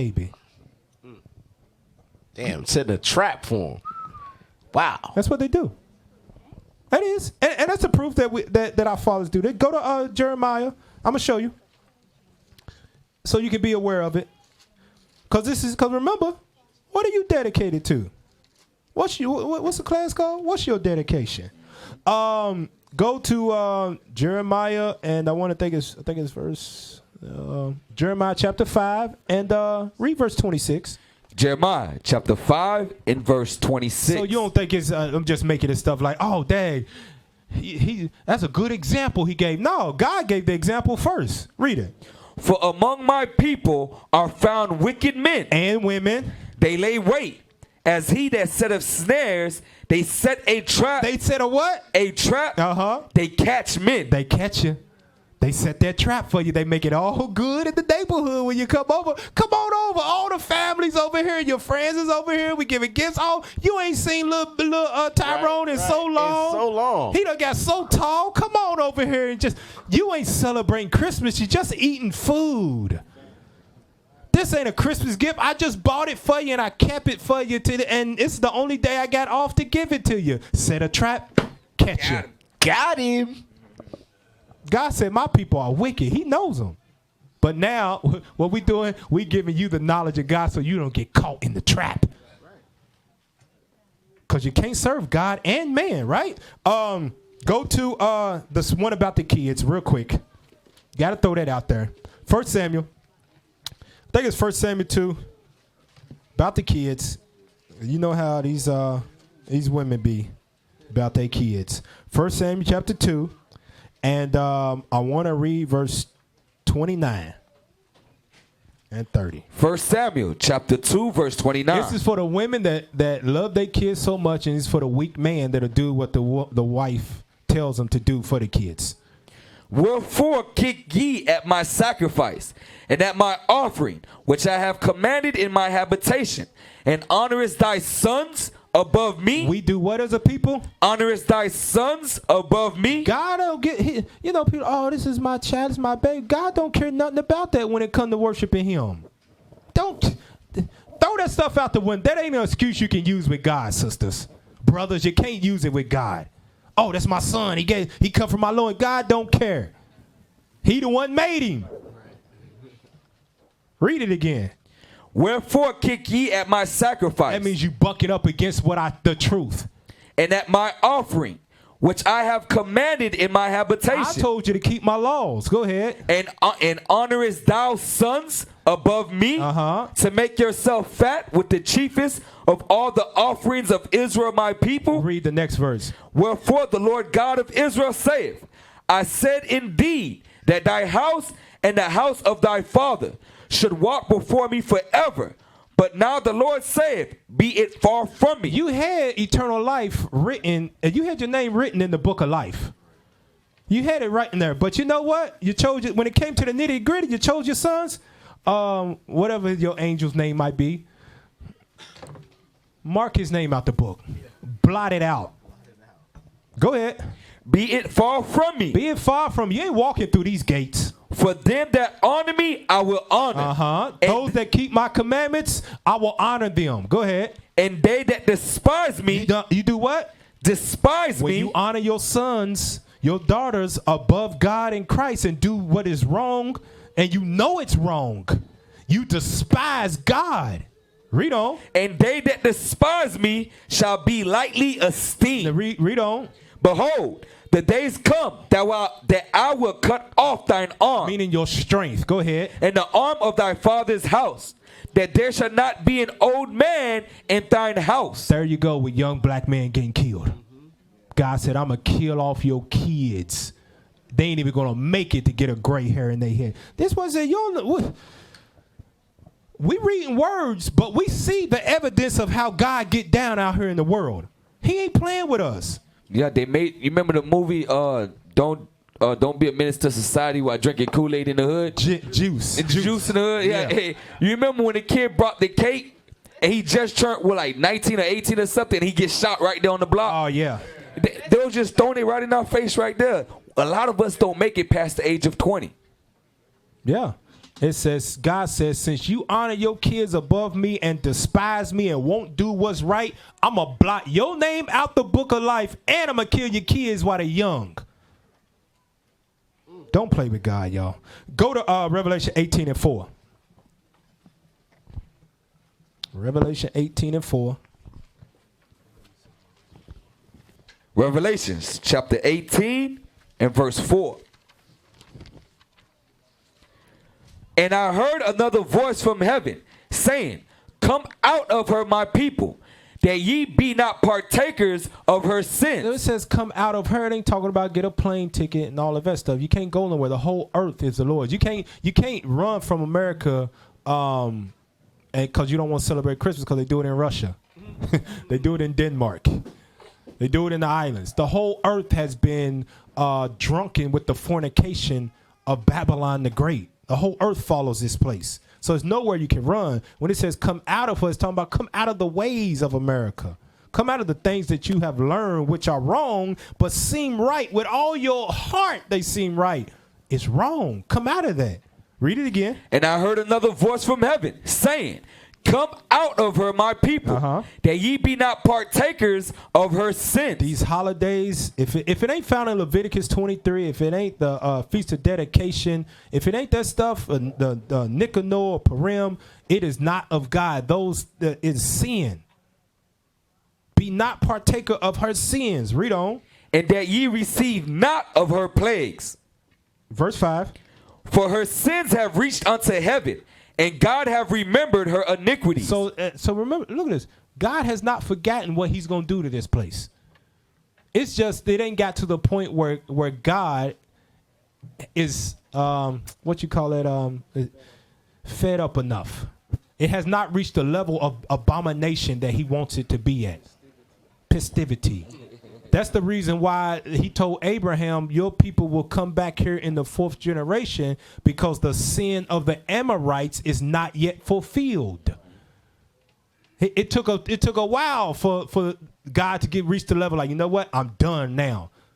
It's going to come a point in time when God say, okay, you know what? It's been enough Christmases. It's been enough false New Year's. It's been enough man trying to be women. Women try to be man. It's time to wipe the sinful kingdom off the face of the earth. Read verse 5 again. For her sins have reached unto heaven, and God have remembered her iniquities. Reward her even as she rewarded you, and double unto her, double according to her works. And the cup which she hath filled to her double. So that means that the destruction that God has coming for this place is going to be 2 times worse. All the stuff that you can imagine that happened to us as a people through the history, God says it's going to be 2 times worse than that. Double that, right? So when it comes to dedication, are you going to follow the ways of man, or are you going to follow the ways of God? Because go to First Maccabees. This is the ways of God, right? First Maccabees, chapter 1 and verse 1. Do I want that? Get straight to the point. Yep, let's get straight to the point. First Maccabees 1 and 41. Straight to the point. First Maccabees chapter 1 and verse 41. Moreover, King Antiochus wrote to his whole kingdom that all should be one people. All should be one people, just like America. And you know how it is? I've been, during this time, it's really been sticking out to me. When you don't follow the ways of America and everybody else, they get upset with you. I'm at work. Like, no, I don't celebrate Christmas. I don't do nothing to do with it. They look like, you're not celebrating it. It's just hot chocolate. Does it got Merry Christmas written on the front of the coffee cup? Yeah, well, it's Christmas. Can you put this sign up for me? You got gloves on. You're not touching it. No. You know what? Fine then. They got an attitude with me because I don't want to do what they do. I'm wrong. And you know what they go and complain to the supervisor about? He's not a team player. Yep. All right, so let's read that. Let's read that. Verse 41. First Maccabees chapter 1, verse 41. First Maccabees chapter 1, verse 41. Moreover, King Antiochus, who wrote to his whole kingdom that all should be one people, and everyone should leave his laws. And so all the heathen agreed according to the commandment of the king. Read on. Yea, many also of the Israelites consented to his religion, and sacrificed unto idols, and profaned the Sabbath. All right, brothers, how can we bring this up to today? Come on now. Men of valor, how do we bring this up to today? Here we go, Manasseh. Let's read that part again for him. Yea, many also of the Israelites consented to his religion, and sacrificed unto idols, and profaned the Sabbath. Go ahead. Well, pretty much we all get Christmas trees, or we all buy the turkeys, or we all buy fireworks for 4th of July. We all have consented to America's religions, their traditions, and we all have the opportunity to not do it. Everybody have the opportunity to not pop fireworks on 4th of July. Everybody has the opportunity to not buy a Christmas tree or Christmas gifts on December 25th. Why do you do it? Why? That's how you know you are partakers of America's sin. I'll continue reading. Watch this. For the king had sent letters by messengers unto Jerusalem and the cities of Judah, that they should follow the strange laws of the land, and forbid burnt offerings and sacrifice and drink offerings in the temple, and that they should profane the Sabbaths and festival days, and pollute the sanctuary and holy people. So you have to understand that they understood that the temple was significant for us when it came to sacrificing all the Sabbath days, new moons. There was a continued burnt sacrifice every day. Read on. Watch this. Set up altars and groves and chapels of idols, and sacrifice swine's flesh and unclean beasts, that they should also leave their children uncircumcised, and make their souls abominable with all manner of uncleanness and profanation. So this was the point in forcing us to follow their laws, their customs, their traditions. Read. To the end they might forget the law and change all the ordinances. And whosoever would not do according to the commandment of the king, he said he should die. There's no commandment of the king saying if you don't keep Christmas, you're going to be put to death. So why do our people still do it? They have a choice to say, no, I'm not keeping that. It's pagan. The information coming out, you all have the opportunity to say, you know what? I heard the class. I've seen the scriptures. I believe in God. I'm not being partakers of the devil's table anymore. I'm going to commit to myself of the righteous oracles that our fathers left behind for us. So watch this. Read verse 49 again. First Maccabees chapter 1, verse 49. To the end they might forget the law and change all the ordinances. We forgot the law so bad that when we say, hey, you don't have to keep Christmas no more, that the response is, then what should we do? Give me Judges chapter 5, verse 11. Judges chapter 5 and verse 11. Because think about this. The Most High set it up beautifully to let us know in the same month when they give you one of the strongest traditions that America could offer you, Christmas, that God gives you the Feast of Dedication for 8 days. Right. So there's no excuses. Let's read that. Judges chapter 5 and verse 11. Uh-huh. They that are delivered from the noise of archers in the places of drawing water, there shall they rehearse the righteous acts of the Lord. So God says we're going to rehearse the righteous acts in the places of drawing water, servitude. He says we're going to rehearse the righteous acts. What is righteousness, brothers? All right, everybody don't call out at once. All right. Manessa, what is righteousness?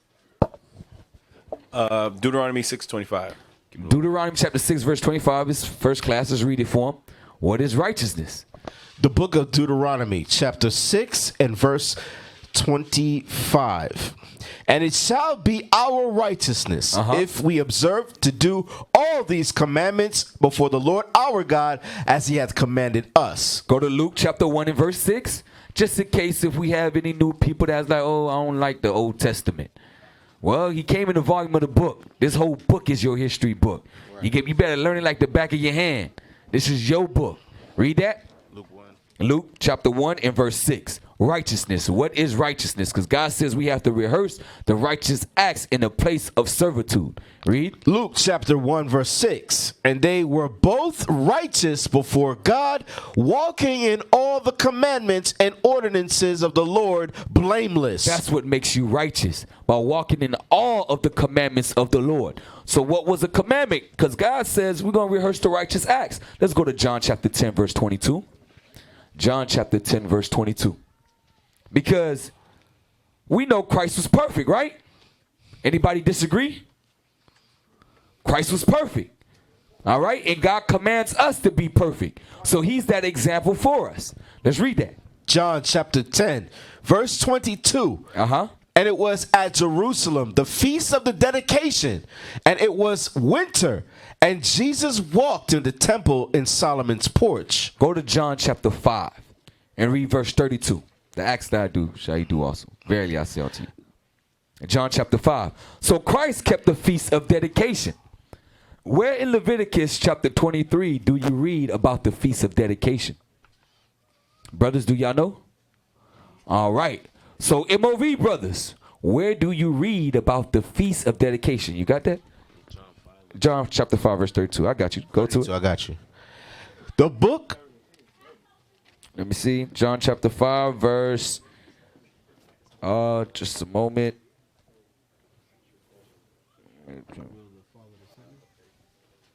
Hold on. Oh, sorry. It's 14. It's 14 in verse. Verily I said 12. Sorry. John chapter 14 verse 12. John chapter 14 verse 12. Verily, verily, I say unto you. This is in red. This is Christ. He said, very, very seriously. Read. He that believeth on me, the works that I do shall he do also. Christ kept the feast of dedication. So if Christ kept it, what must we do as followers of Christ? We must keep the feast of dedication. Read on. And greater works than these shall he do, because I go unto my Father. And whatsoever ye shall ask in my name, that will I do, that the Father may be glorified in the Son. All right, so where do we read about the feast of dedication? Right here. What's your name, brother? Give him the mic. Brock. That'll be 1 Maccabees chapter 4, starting from 52 down. Let's read it. Then we're going to go into the history. The book of 1 Maccabees chapter 4 and verse 52. Uh-huh. Now on the 25th day of the 9th month, which is called month Cathlu, in the 148th year, they rose up betimes in the morning and offered sacrifice according to the law upon the new altar of burnt offerings which they had made. Look at what time and what day the heathen had profaned it, even in that was it dedicated with songs and citherns and harps and cymbals. Then all the people fell upon their faces, worshiping and praising the God of heaven, who had given. What verse you at? Verse 55. Read. who had given them good success. Verse 56. And so they kept the dedication of the altar 8 days, and offered burnt offerings with gladness, and sacrificed the sacrifice of deliverance and praise. Okay, so they kept the dedication of the temple. Why did they have to rededicate the temple to God?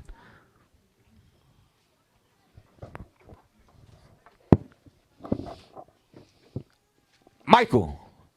My bad, bro. My bad. You know, I'm trying to because the heathens had profaned it. How did they profane it? They brought all the I'm not gonna say, like unclean women coming in there. They had unclean food. They had all types of bad stuff in there. All right, let's go precept upon precept. Go to 2 Maccabees chapter 6.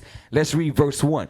We read in 1 Maccabees what they did. They started sacrificing swine's flesh in the temple. They made us profane it. Read on, watch this. 2 Maccabees chapter 6 verse 1.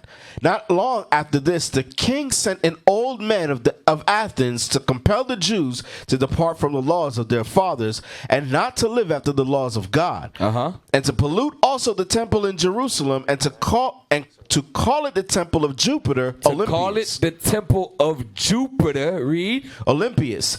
And that in Gerizim of Jupiter, the defender of strangers, as they did desire that dwelt in the place. Remember what Cat was saying, that they always want to steal everybody's things?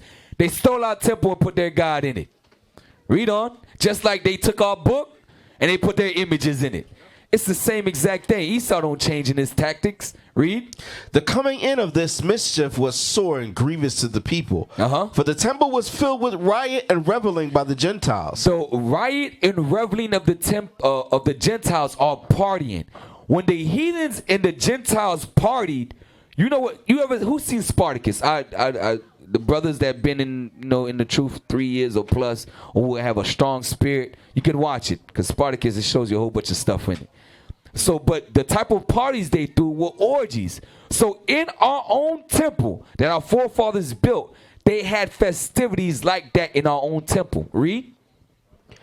For the temple was filled with riot and reveling by the Gentiles, who dallied with harlots. Who dallied with what? With harlots. What are harlots according to the Bible?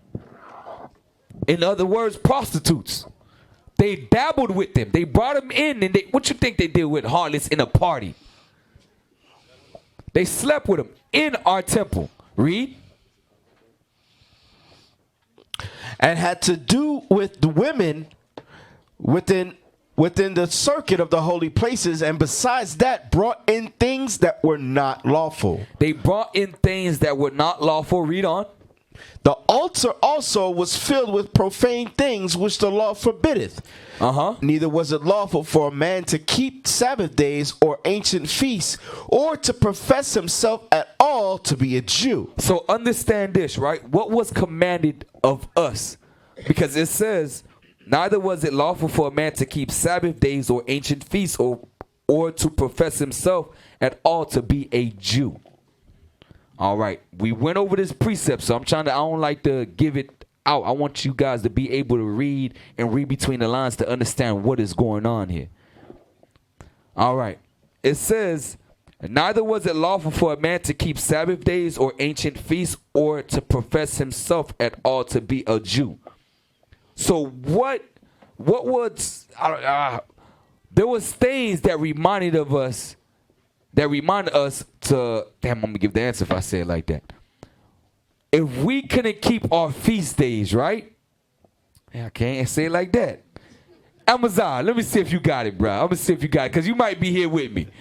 Can't say it like that. What you got?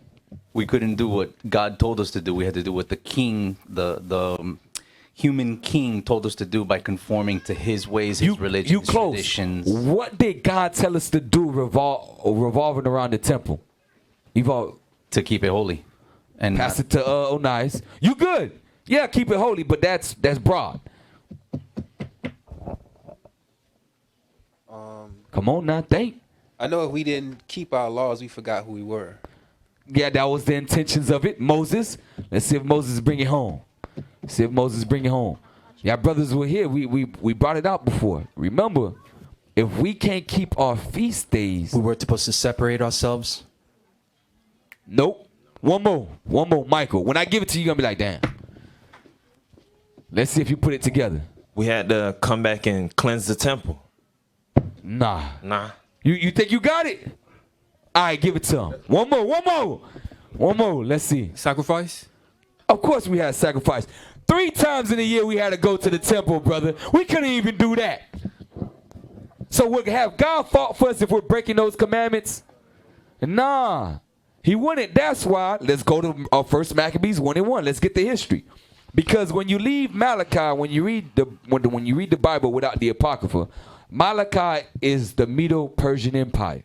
When you read in Matthews, you're reading about the Roman Empire. All right? Give me, you can pull up Alexander the Greek. Pull up Alexander the Greek.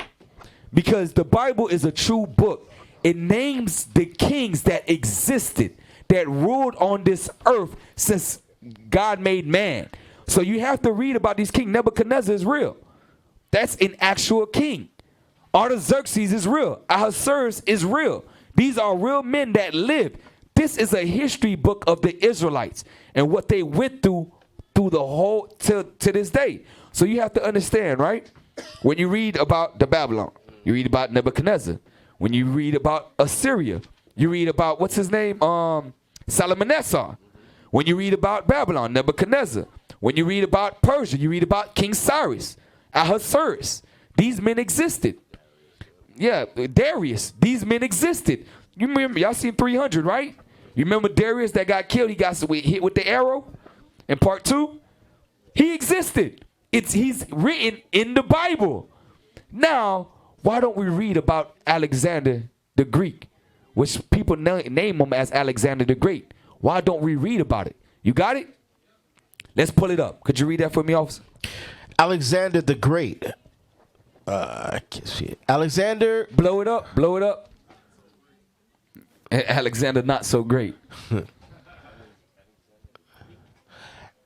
Alexander III of Macedon, commonly known as Alexander the Great, was a king of the ancient Greek kingdom of Macedon and a member of the Argead dynasty.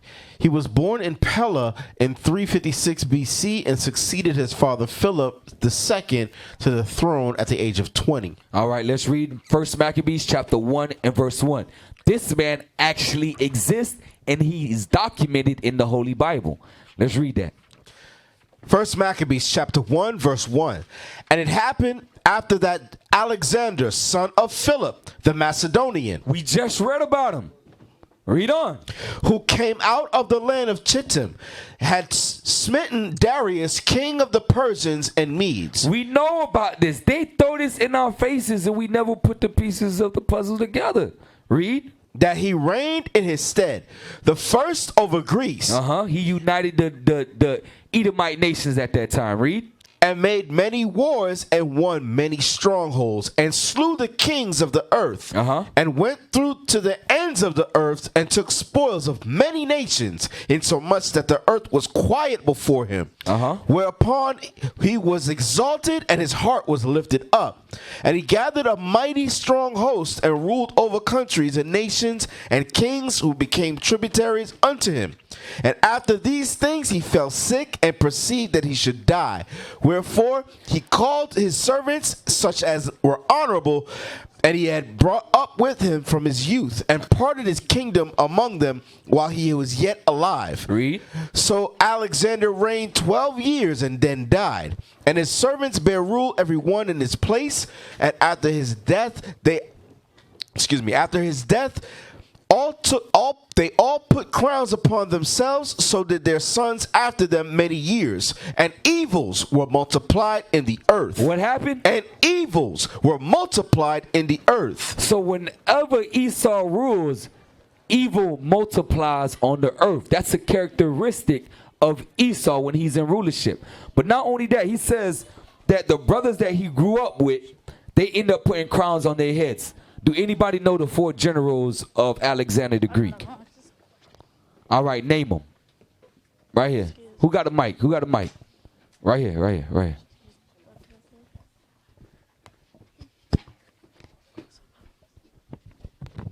because these are the men you're going to be reading about in Maccabees. These the men that passed their crowns down to their sons and their sons' sons, and eventually they started fighting over it, fighting over each other's territories. Read. I said read. Go ahead and name them. Cassander, Lysimachus, Ptolemy, and Seleucus. Say them again. Cassander, Lysimachus, Ptolemy, and Seleucus. Yeah, that's the ones. Those are the ones. Because you'll have the other names. They had Antagonist, Seleucus, Cassander, and Ptolemy. Ptolemy ruled Egypt, Palestine, Sicilia, and Persia. Seleucus, Thracis, Asia Minor. Cassander, Macedonia, in Greece. And Antagonist, what was his other name? In Syria, Babylonia, and Asia. Those Antagonist, though, Seleucus took over his where he ruled. All right, so those were one of the four generals.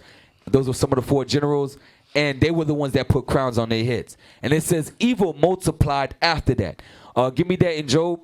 The earth is given into the hand of the wicked, and also that in Malachi chapter 4, because we know once they get in rulership, what becomes of the world? What happens to the animals? What happened to the people? Everything, the world is turned upside down when Esau rules, as we still see it still to this day. Let's read that. Job chapter 9 and verse 24. The earth is given into the hands of the wicked. He covereth the faces of the judges thereof. If not, where and who is he? So God says the earth is given into the hand of the wicked. Pay attention to that. Go to Malachi. Malachi chapter 1 and verse 1. The burden of the word of the Lord to Israel by Malachi. I have loved you, saith the Lord. Yet ye say, wherein hast thou loved us? Was not Esau Jacob's brother? Saith the Lord. Yet I loved Jacob and hated Esau, and laid his mountains and his heritage waste for the dragons of the wilderness. When you read Romans chapter 9, God chooses. He chose. He says, I'm going to exalt Jacob, and I'm going to destroy Esau. That was his choice. We have no say-so in it. Read. Whereas Edom saith, we are impoverished, but we will return and build the desolate places. Thus saith the Lord of hosts. When Edom said they were impoverished, that was during the Dark Ages. That's when they fell in 193 AD by Septimius Severus. Read. They shall build, but I will throw down. They started building back in the Renaissance, during the times of the Renaissance, which is 1453, right? Yes, if I'm not mistaken. Yes, read. And they shall call them the border of wickedness. God says they are considered the border of wickedness. A border is the beginning and the end of something. God says they're the beginning and the end of wickedness. So when the earth was given into their hand, when you never understood what wickedness was until you seen Esau rule. So let's go back to First Maccabees. First Maccabees chapter 1 and verse 9. And after his death they all put crowns upon themselves. So did their sons after them many years. And evils were multiplied in the earth. And there came out of them a wicked root. And Antiochus, surnamed Epiphanes, son of Antiochus the king, who had been in Rome at Rome. Who had been hostage at Rome, and he reigned in the 137th year of the kingdom of the Greeks. In those days went there out of Israel wicked men, who persuaded many, saying, let us go and make a covenant with the heathen that are round about us, for since we departed from them we have had much sorrow. So instead of going to God, they said, since we departed from the heathen, we haven't been getting we haven't made it so far. We've been underneath sorrow. We haven't read that part again. In those days went there out of Israel wicked men, who persuaded many, saying, let us go and make a covenant with the heathen that are round about us, for since we departed from them we have had much sorrow. It says, since we departed from them we had much sorrow. Go to Nehemiah chapter 8. Because we were never supposed to have strength by bonding with the heathens. that was never supposed to have been our strength. Go to Nehemiah chapter 8. I think it's verse 10. Nehemiah chapter 8, verse 10. Then he said unto them, Go your way, eat the fat, and drink the sweet, and send portions unto them for whom nothing is prepared. For this day is holy unto the Lord, unto our Lord. Neither be ye sorry, for the joy of the Lord is your strength. It says the joy of the Lord is your strength. You're supposed to have been happy that you're not with the heathens anymore. You're supposed to have extra strength to say, hey, let's go join ourselves to the Lord now. Hey, and also just looking at the spiritual aspect of that. It says the joy of the Lord is your strength. When you joy in the Lord's commandments, in his feast days and what he told you to do, he gives you more and more strength. Right. The joy of the Lord is your strength. That's where your strength comes from. Let the commandments start being grievous to you and watch that body start breaking down more and more on you.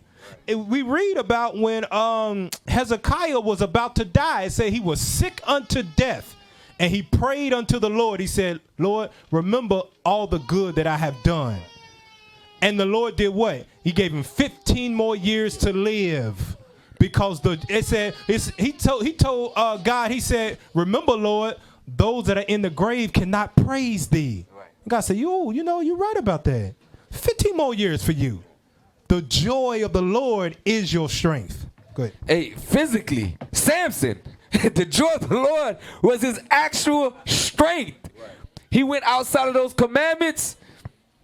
Bam. That boy almost got put to death because of that thing.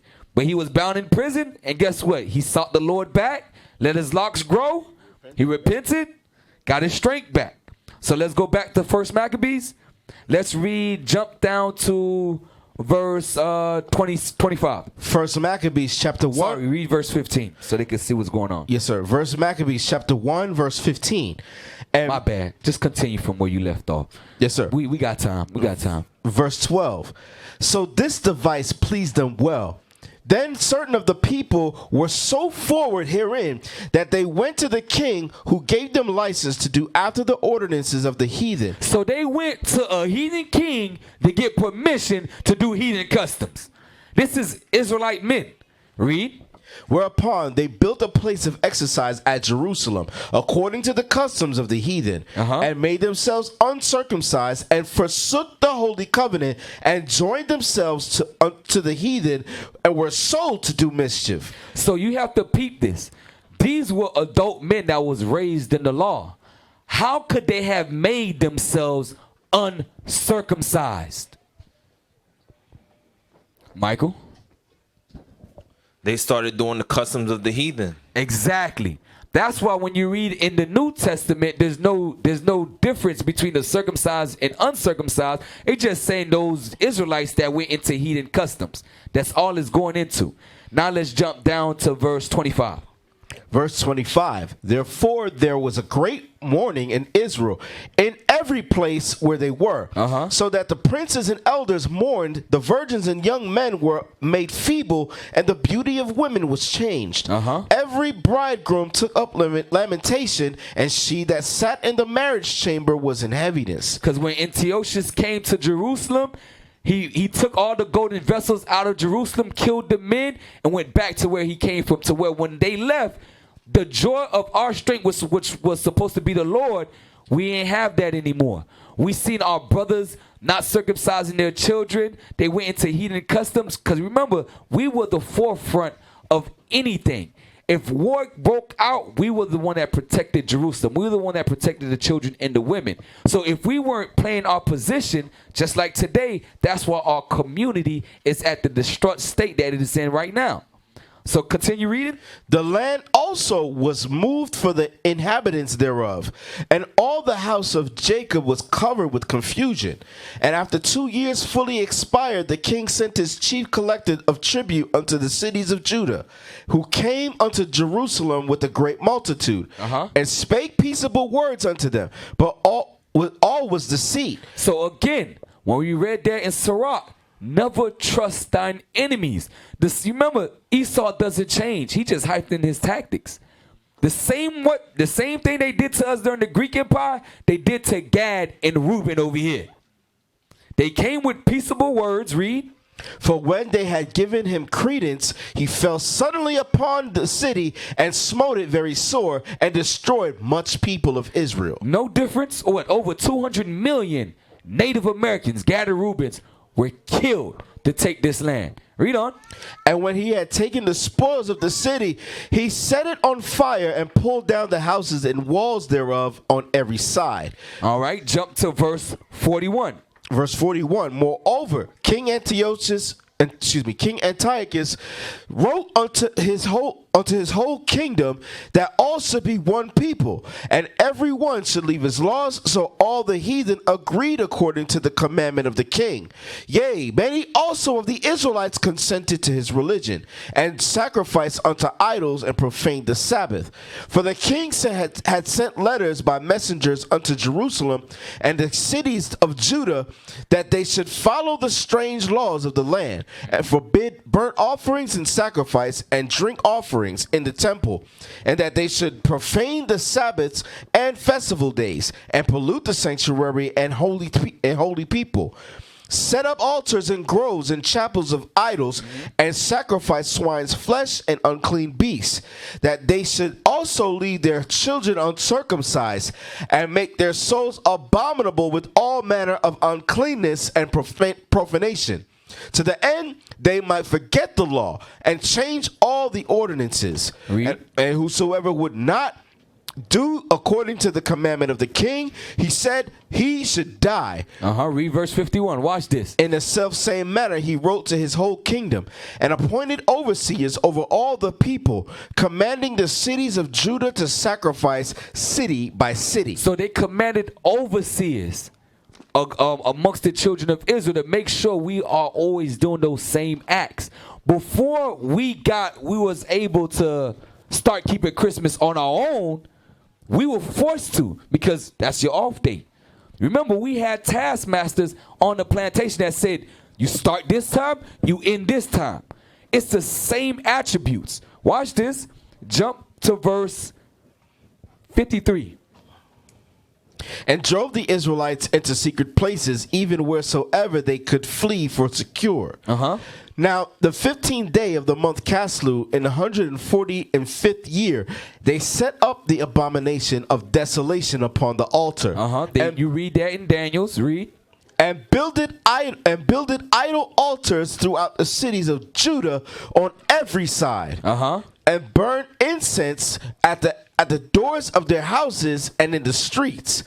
And when they had rent in pieces the books of the law which they found, they burned them with fire. You see what the heathens always done to our book of the law? They burnt it with fire. They never wanted to do was what the book of the law said. Think about this, right? America was a Christian society. They set it up as a Christian state, right? In God we trust. And then they say, keep December 25th as Christ's birthday. And they had no proof to prove that was his birthday. And then they say, you know what? Passover, we're not keeping Passover. We're going to keep Easter. Why did they not even keep not one law in the Bible? Thou shalt not kill. They killed us. You shouldn't rape. Why they raped our wives? You have to put that in perspective, that these people have been lying to us since day one. Watch this. Continue reading. Verse 57. And wheresoever was found with any book of the Testament. That's why they made sure you couldn't read or write. No, we don't want y'all reading, period. It's the same tactic. Read.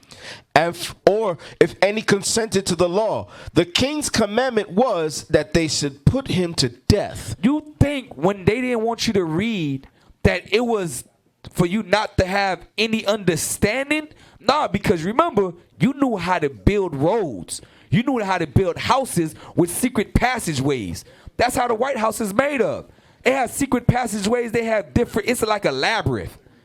So if people that couldn't read, that were illiterate, how were they able to build all these things? You have to put those pieces together. So the reason why they didn't want us to read, they never wanted us to read that Bible and say, hold up, this is us. This is us. That's why when they had black slaves being pastors, they said this is the only thing you could read. Right. Don't read anything outside of that. John 3:16 and slaves obey your masters was the two scriptures that was forced on us. Right. Watch this. Read on. Thus they did by their authority unto the Israelites every month, to as many as were found in the cities. Now the 5 and 20th day of the month they did sacrifice upon the idol altar, which was upon the altar of God. So what was going on this day? What number is that, y'all? 25th. So they letting you know. You remember they set up the goddess Jupiter. You put the pieces together. They've been doing this since the time of the Greeks. They adopted that Babylonian custom and they brought it still to this tradition. And this is the Maccabees. This is the Greek history. This is happening in 333 BC. BC. Christ wasn't born. 300-something years before he was even born, they had already established the 5 and 20th day, the 25th. Let's do certain things on this day. Read on. At which time, according to the commandment, they put to death certain women that had caused their children to be circumcised. So as a way to sacrifice unto their God, after they sacrifice, any woman that circumcised their child, they put them to death. You know what that does? That instills terror. Mm-hmm. And that makes you comply even more with the ways of the heathen so you can protect your kids. You see that stuff today. Right. You see it today. You're making women that are in single-parent households, they lower your voice. Don't you talk to him like that. Don't you stand up. You cower down when they come around. That's the same thing. You feminize your sons trying to protect them from the white man. Same thing today. Watch this. Read on. And they hanged the infants about their necks and rifled their houses and slew them that had circumcised them. They hung babies. Read. Howbeit, many in Israel were fully resolved and confirmed in themselves not to eat any unclean thing. Read. Wherefore they chose rather to die, that they might not be defiled with meats. And how many of our people could say that today, that I would rather die than to eat that bacon? I'd rather die than to celebrate Christmas. Right. I would, because we keep the feast of dedication. Exactly. Right. How many of y'all would do that? They would put a gun to your head and say, you better open up that gift. How many of y'all say, man, just go ahead, man, just pull the trigger? It's mercy in Christ. Yeah. We're under grace. Right, we're under grace. Let me open this up. Nah, that's a one-way ticket to eternal life right there. Right. Oh, yeah, go ahead, click that. Bow. Oh, Lord, all praises to the Most High. For real. My mother sends me a text that says, why don't you and your new wife and your son come and have Christmas dinner, all right, on the day, come and have Christmas dinner. She never got a response back. She'll never get a response back from me for that, because I'd rather die than to sit down at your Christmas dinner. Right. Finish that off. Wherefore they chose rather to die, that they might not be defiled with meats, and that they might not profane the holy covenant. So then they died. So they took it. They died. Hell, I ain't gonna do that. I ain't gonna eat no pork. I ain't gonna eat no lobster. I ain't gonna eat no crab. I ain't gonna eat no pork butt. Read on. And there was very great wrath upon Israel. So you have to understand what I read that to let you know. You remember, wicked multiplied upon the earth. So we had to deal with all types of wickedness. So when you get to chapter 2, understand what Israel was already going through when Mattathias and his sons rose up. Let's read chapter 3. Let's read chapter 3. First Maccabees chapter 3 verse 1. Then his son Judas, called Maccabeus, rose up in his stead. He took his father's place. Read. And all his brethren helped him, and so did all they that held with his father. You peep that none of them fought to be a leader. They was like, Pop say you the leader, we're going to follow that order, we're going to help you out. Read. And they fought with cheerfulness the battle of Israel. And they fought with cheerfulness the battle of Israel. They were at odds. It was like it was 1 against 5. That's the odds that they were fighting against. For every one of them, they had to fight 5 men. Read on.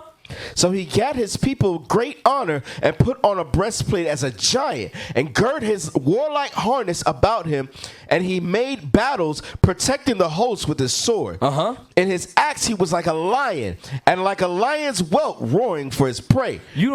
When Judas came on the scene, you knew he was coming to take heads off. They said he was like a lion at a young age. When that lion get his mane, he running around the jungle like, who coming to test me? Hey, pull up the picture in the Sabbath class. I just posted it. Give you visuals of what we reading about right here. Even when you read in other places in the Maccabees, the heathen were sore afraid. They had more numbers, but they were still sore afraid of Judas Maccabees. Pull that picture up. There we go. Zoom out so you can see it. It's too close in, man. Just make it bigger some. Just make it bigger some. There you go. Leave it up there while we read the scriptures. Let me read it. I'm going to read this here. Verse 3. So he gat his people great honor and put on a breastplate as a giant and girt his warlike harness about him. And he made battles, protecting the host with his sword. In his axe he was like a lion, and like a lion's whelp roaring for his prey. For he pursued the wicked and sought them out, and burnt up those that vexed his people. You peep that? He says, and he burnt those that vexed his people. Judas was not playing. Nah. Anybody who tried to mess up the temple, that he heard that you came and tried to force somebody to eat swine's flesh, he came for you. Yeah.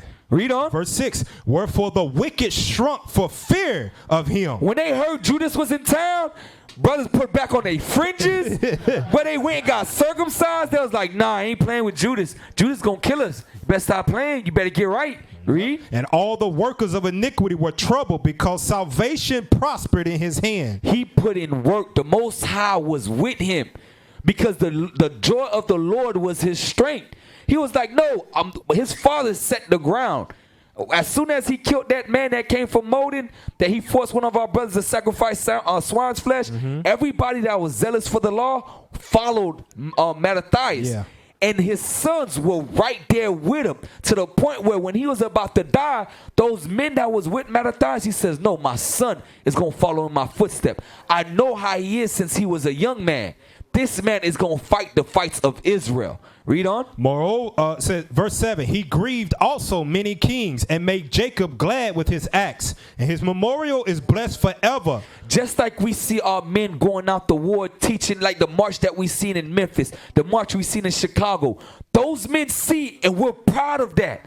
Those men, they'll see, we'll be at camp, they'll be like, man, we see what you guys did in Chicago. They happy for that. We're doing the same acts right now. It's just that it's not for that building anymore. We're doing it for each other now. Because we are that temple first before that building. Because God is not, he doesn't dwell in temple made of man's hand. He dwells in each and every last one of us. And another part where it says, and his memorial is blessed forever. That goes into exactly why they had to take this out of the Bible. Right. It's exactly why they had to take this out of the Bible. And for some of you that don't know, I don't know where it is, but the Apocrypha or Maccabees is banned in the islands. In the West End, it's banned in the islands. You can't take his book down there, because when you read it, you get inspired. Like, that's us.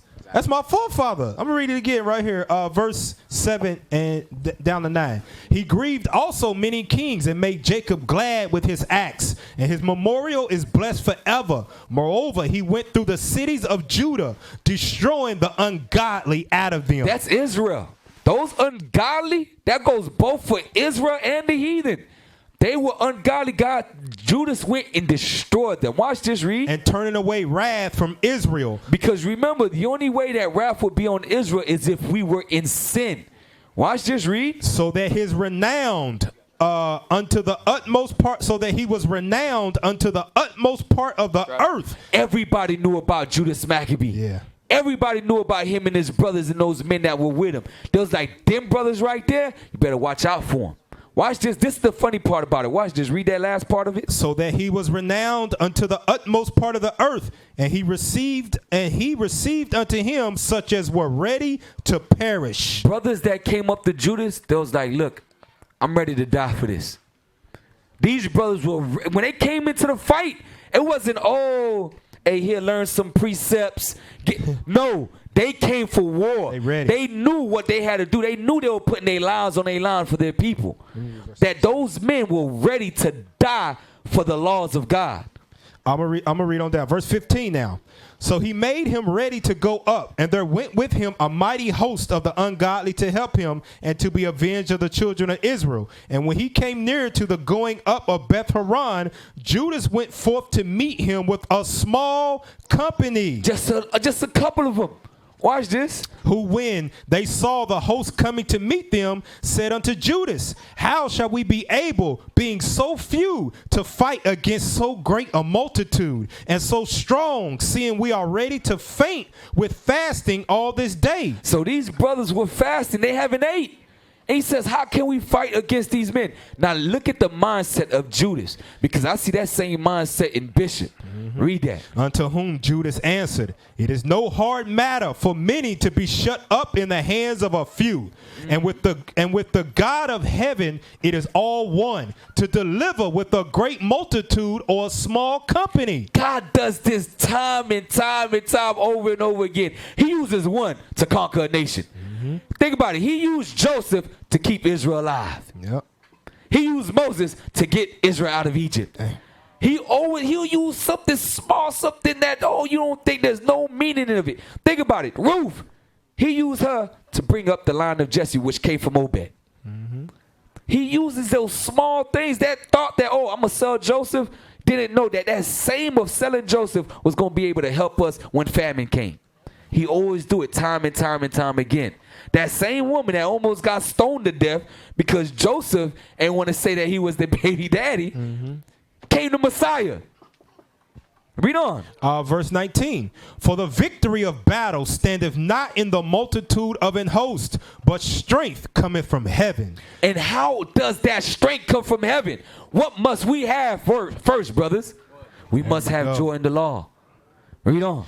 Verse 20, they came against us in much pride and iniquity to destroy us and our wives and children and to spoil us.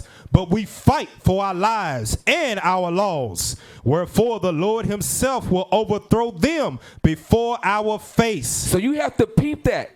He just lets you know something. These heathens, even though they have a strong number, they come and sin against us. While we keeping the laws and we fighting for our wives and our children. What you think matters the most? Who you think God is going to deliver in this fight? Those that are breaking his commandments are in sin, or those that's keeping his commandments trying to fight for their children and their wives? He's letting us know what we need to have in our mind to know when we go out in battle, what is it for? It's for each other and for our laws. Verse 22. Wherefore the Lord himself will overthrow them before our face. And as for you, be ye not afraid of them. Now as soon as he had left off speaking, he leapt suddenly upon them. And so Saran and his host was overthrown before him. So a small company overthrown a greater army than his. Watch this. Let me go first Maccabees 4 and 35 for you. Here we go. First Maccabees chapter 4 verse 35. Now when Lysaeus saw his army put to flight and the manliness of Judah's soldiers and how they were ready either to live or die valiantly, he went into Antiochia and gathered together a company of strangers. And having made his army greater than it was, he purposed to come again into Judea. Then said Judas and his brethren, behold, our enemies are discomfited. Let us go up to cleanse and dedicate the sanctuary.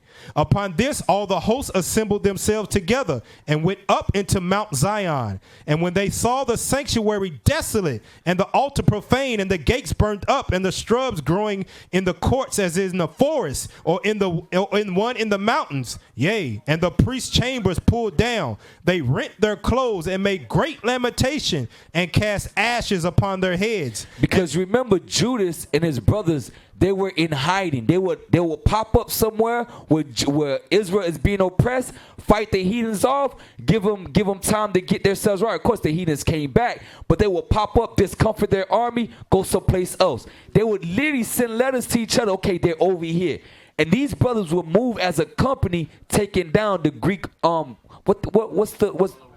It's guerrilla warfare, but what is that? They leave a small platoon in a place. Garrisons. Yeah. They would take down those garrisons in each of those different places in Judea and all throughout Israel. They'll take them down, and they'll set their brothers there. And they'll always bring back information, let them know, hey, look, they came back. So Israel will go, Judah and his brothers will go. They'll fight, get them out of the land. But this time, they got them away from the temple to the point where they were able to rededicate the temple back. Right. Verse 40, and fell down flat to the ground upon their faces, and blew an alarm with the trumpets, and cried toward heaven. Then Judas appointed certain men to fight against those that were in the fortress until he had cleansed the sanctuary. So he chose priests of blameless conversation, such as had pleasure in the law, who cleansed the sanctuary, and bared out the defiled stones into an unclean place. And when as they consulted what to do with the altar of burnt offerings, which was profaned, they thought it best to pull it down, lest it should be a reproach to them, because the heathen had defiled it. Wherefore they pulled it down and laid up the stones in the mountain of the temple in a convenient place, until there should come a prophet to show what should be done with them. Then they took whole stones according to the law, and built a new altar according to the former, and made up the sanctuary and the things that were within the temple, and hollowed the courts. They made also new holy vessels, and into the temple they brought the candlestick and the altar of burnt offerings and of incense and the table. And upon the altar they burned incense, and the lamps that were upon the candlestick they lighted, that they might give light in the temple. Furthermore, they set the loaves upon the table, and spread out the veils, and finished all the work which they had began to make. Now on the 25th day of the 9th month, which is called the month Caslu, in the 148th year, they rose up betimes in the morning, and offered sacrifice according to the law upon the new altar of burnt offerings which they had made. Look at what time and what day the heathen had profaned it. Even in that was it dedicated with songs and citharns and harps and cymbals. So this is why you'll see, when you look at Facebook, all throughout IUIC and throughout all the Israelites, those that's keeping feasts of dedication at the appointed time, you see them having fun. You see them partying. You see them singing songs. You see them performing. This is what we did. Read. Verse 55. Then all the people fell upon their faces, worshiping and praising the God of heaven, who had given them good success. And so they kept the dedication of the altar 8 days, and offered burnt offerings with gladness, and sacrificed the sacrifice of deliverance and praise. They decked also the forefront of the temple with crowns of gold. So you decorate your home, because we don't have a temple. You decorate your home. Well, we are that temple. You better make sure it's clean and you ain't defiling it. Right. But it says we dedicated our temple. Read. They decked also the forefront of the temple with crowns of gold, and with shields, and the gates and the chambers they renewed, and hanged doors upon them. Thus was there very great gladness among the people, for that the reproach of the heathen was put away. Moreover, Judas and his brethren with the whole congregation of Israel ordained that the days of the dedication of the altar should be kept in their season from year to year by the space of 8 days, from the 25th day of the month Caslu, with mirth and gladness. So we have to put precept upon precept, and I want you to really think about that. In verse 59, Judas and his brethren ordained that the feast of dedication be kept 8 days on the 25th day of the month Caslu, which is the 9th month of the year. He ordained it. This shows you that it stood through time. Well, how did we know that it was ordained and it stood through time, and that's exactly what it was? That we had to do it. That it wasn't a suggestion, that it wasn't something that just popped up, and it was something that we just did just for that year. We had gave it to him. Let me see. Right here. Where are you looking at? Reuben, right? Oh, yeah. Yeah, Reuben. Because Christ was keeping it. Exactly. There you go. Because Christ kept it. That's how we know we still have to keep it still to this day. That's right. And in John chapter 14 and verse 12, Christ said, the works I do shall you do also. Yep. So we know it was a law to still be kept because Christ kept the Feast of Dedication. That's right. That's right. Second Chronicles chapter 2 and verse 4. Second Chronicles chapter 2 and verse 4. The book of Second Chronicles chapter 2 verse 4. Behold, I build an house to the name of the Lord my God, to dedicate it to him. Because, give me that in Corinthians, the temple. What is the temple today? Read. To dedicate it to him, and to burn before him sweet incense, and for the continual shewbread, and for the burnt offerings morning and evening, on the Sabbaths and on the new moons, and on the solemn feast days of the Lord our God. This is an ordinance forever to Israel. So it's an ordinance forever to dedicate your temple to God. So watch this. What is our temple? 1 Corinthians chapter 3, verse 16. We don't have a building no more. Let's read that. Know ye not that ye are the temple of God? You are the temple of God. Read on. And that the Spirit of God dwelleth in you.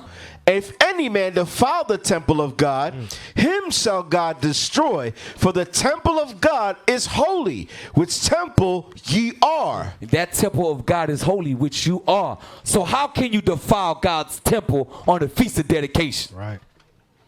Brothers, Michael, what you got? By not keeping it with gladness. Exactly. Not keeping it with gladness. You got 8 days of partying, getting together, and you right here with your jaw all the way down to the floor. Looking mean every time we look at you. Hey, come on, dance. Do it, dance. At least dance with your wife, bruh. Be glad. You calling out the brothers that be holding up the wall? Yeah, be holding up the wall. There's a whole, when they leave, there's a whole print. They holding up the chair. Message. Get up, dance, enjoy the Feast of Dedication. Because think about this. If you're doing it this year, you're going to be doing it next year. And the year after that, get out of your comfort zone. Yeah. I'm going to let you know right now. Some of y'all be like, boy, I don't know. What somebody said, they called me a jester. I'm like, nah, it's just the joy of the Lord is my strength. Yeah. That's all it is. I'm happy when these days come. This is a time I get rejuvenated. Hey, and here's another 1 Corinthians 6, read 19 and 20. That on that you read where it said it was great gladness among the people of Israel. And we gotta celebrate it, right? Because you celebrate all that wickedness stuff. Now come into some righteousness. Now all of a sudden you don't know how to move no more. Like like you come in and put super glue on your backside and stick it to the chair and stuff. You can't move or nothing. Nah, it don't work like that. 1 Corinthians chapter 6, verse 19 and 20. 1 Corinthians chapter 6, verse 19. What? Know ye not that your body is the temple of the Holy Ghost, which is in you, which ye have of God, and ye are not your own? Paul's like, he's like, hold on, you don't know that you the temple? And that the Holy Spirit of God is inside of you? Read verse 20. For ye are bought with a price. That price was the life of Christ, the blood that he shed for you. So the Spirit can go back forth through the earth in the last days. Read on. Therefore glorify God in your body. Glorify God in your body. You do that by being joyful and glad on his feast days that he ordained as a memorial for Israel so that we remember what he done for us. Glorify God in your body. Don't be a lump on the log is what God is saying. Go ahead. And in your spirit, which are God's. Your body and your spirit belongs to God, and he said, glorify me with it. So when it comes to Feast of Dedication, brothers, and all other feast days, be joyful in that thing. Let the joy of the Lord strengthen you even more. He give you more and more strength to praise him so your body don't break down. Because, hey, you know what? He letting his light shine. Put that spirit on him. And so, you be in there like, man, you be like, oh, the adrenaline was rushing. I was hype. And then you go home and you be tired. That adrenaline in you, that's the Spirit of God that keep on feeding you. You can fall out later once you're done praising the Lord. You get home and you find out you lost your voice. You're like, give me some water. Your knees, right? For real. Go home and just fall out in the bed. Shoes at the front door, pants in the middle of the house, the shirt next to your bed, and you just laid out. Hey, my wife know when I sleep on the couch, I sleep with all my clothes on, boots on and all.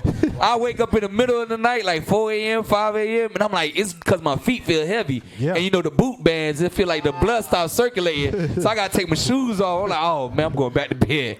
But it be like that. But God says, nah, you gotta seek him 10 times more.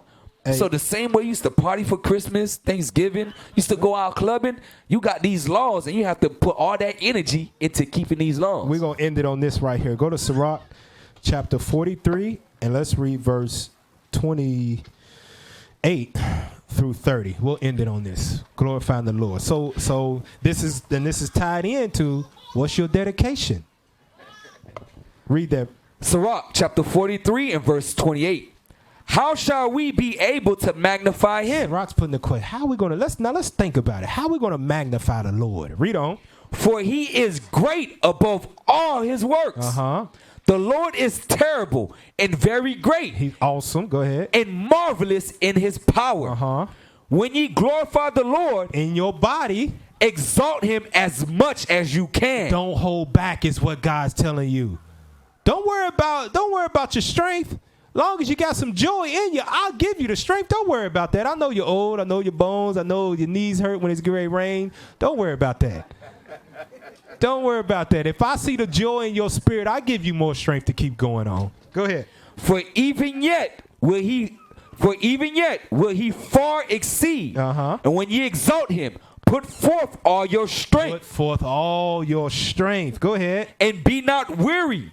For ye can never go far enough. We cannot praise the Lord enough. We can't praise him enough for all that he has done for us. Every blink that your eyes take, every heartbeat, every time the blood's flowing through your brain or your veins all the days of your life. Just that enough right there is enough for you to glorify him, because at any moment he can say, you know what? That heart has beat enough. Stop. And it's over.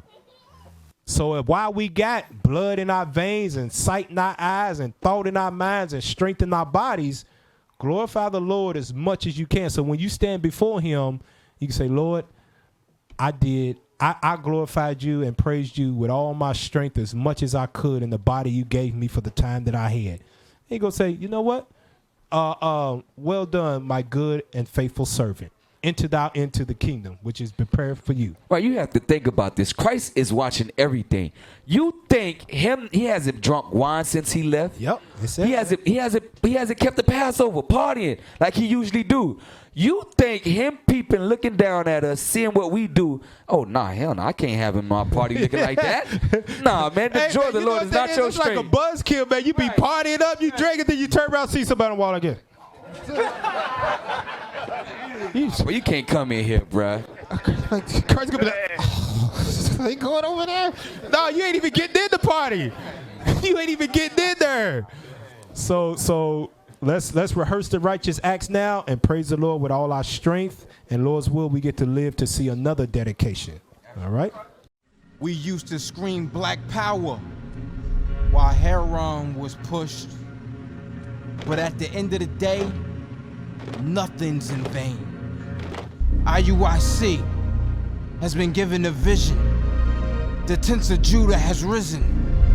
Many has attempted the mission. Minor murmuring, omitting, and missing the mark. Just reading that he had the flame of fire in his eyes gave us the spark. We on Paul's mission. We out on the road, purple and gold. From Mexico, Cuba, Haiti, Ghana, Sierra Leone. 144,000 boots banging, concrete crackling. These are our men repented at heart. The scriptures is proof. IUIC, we deliver the truth.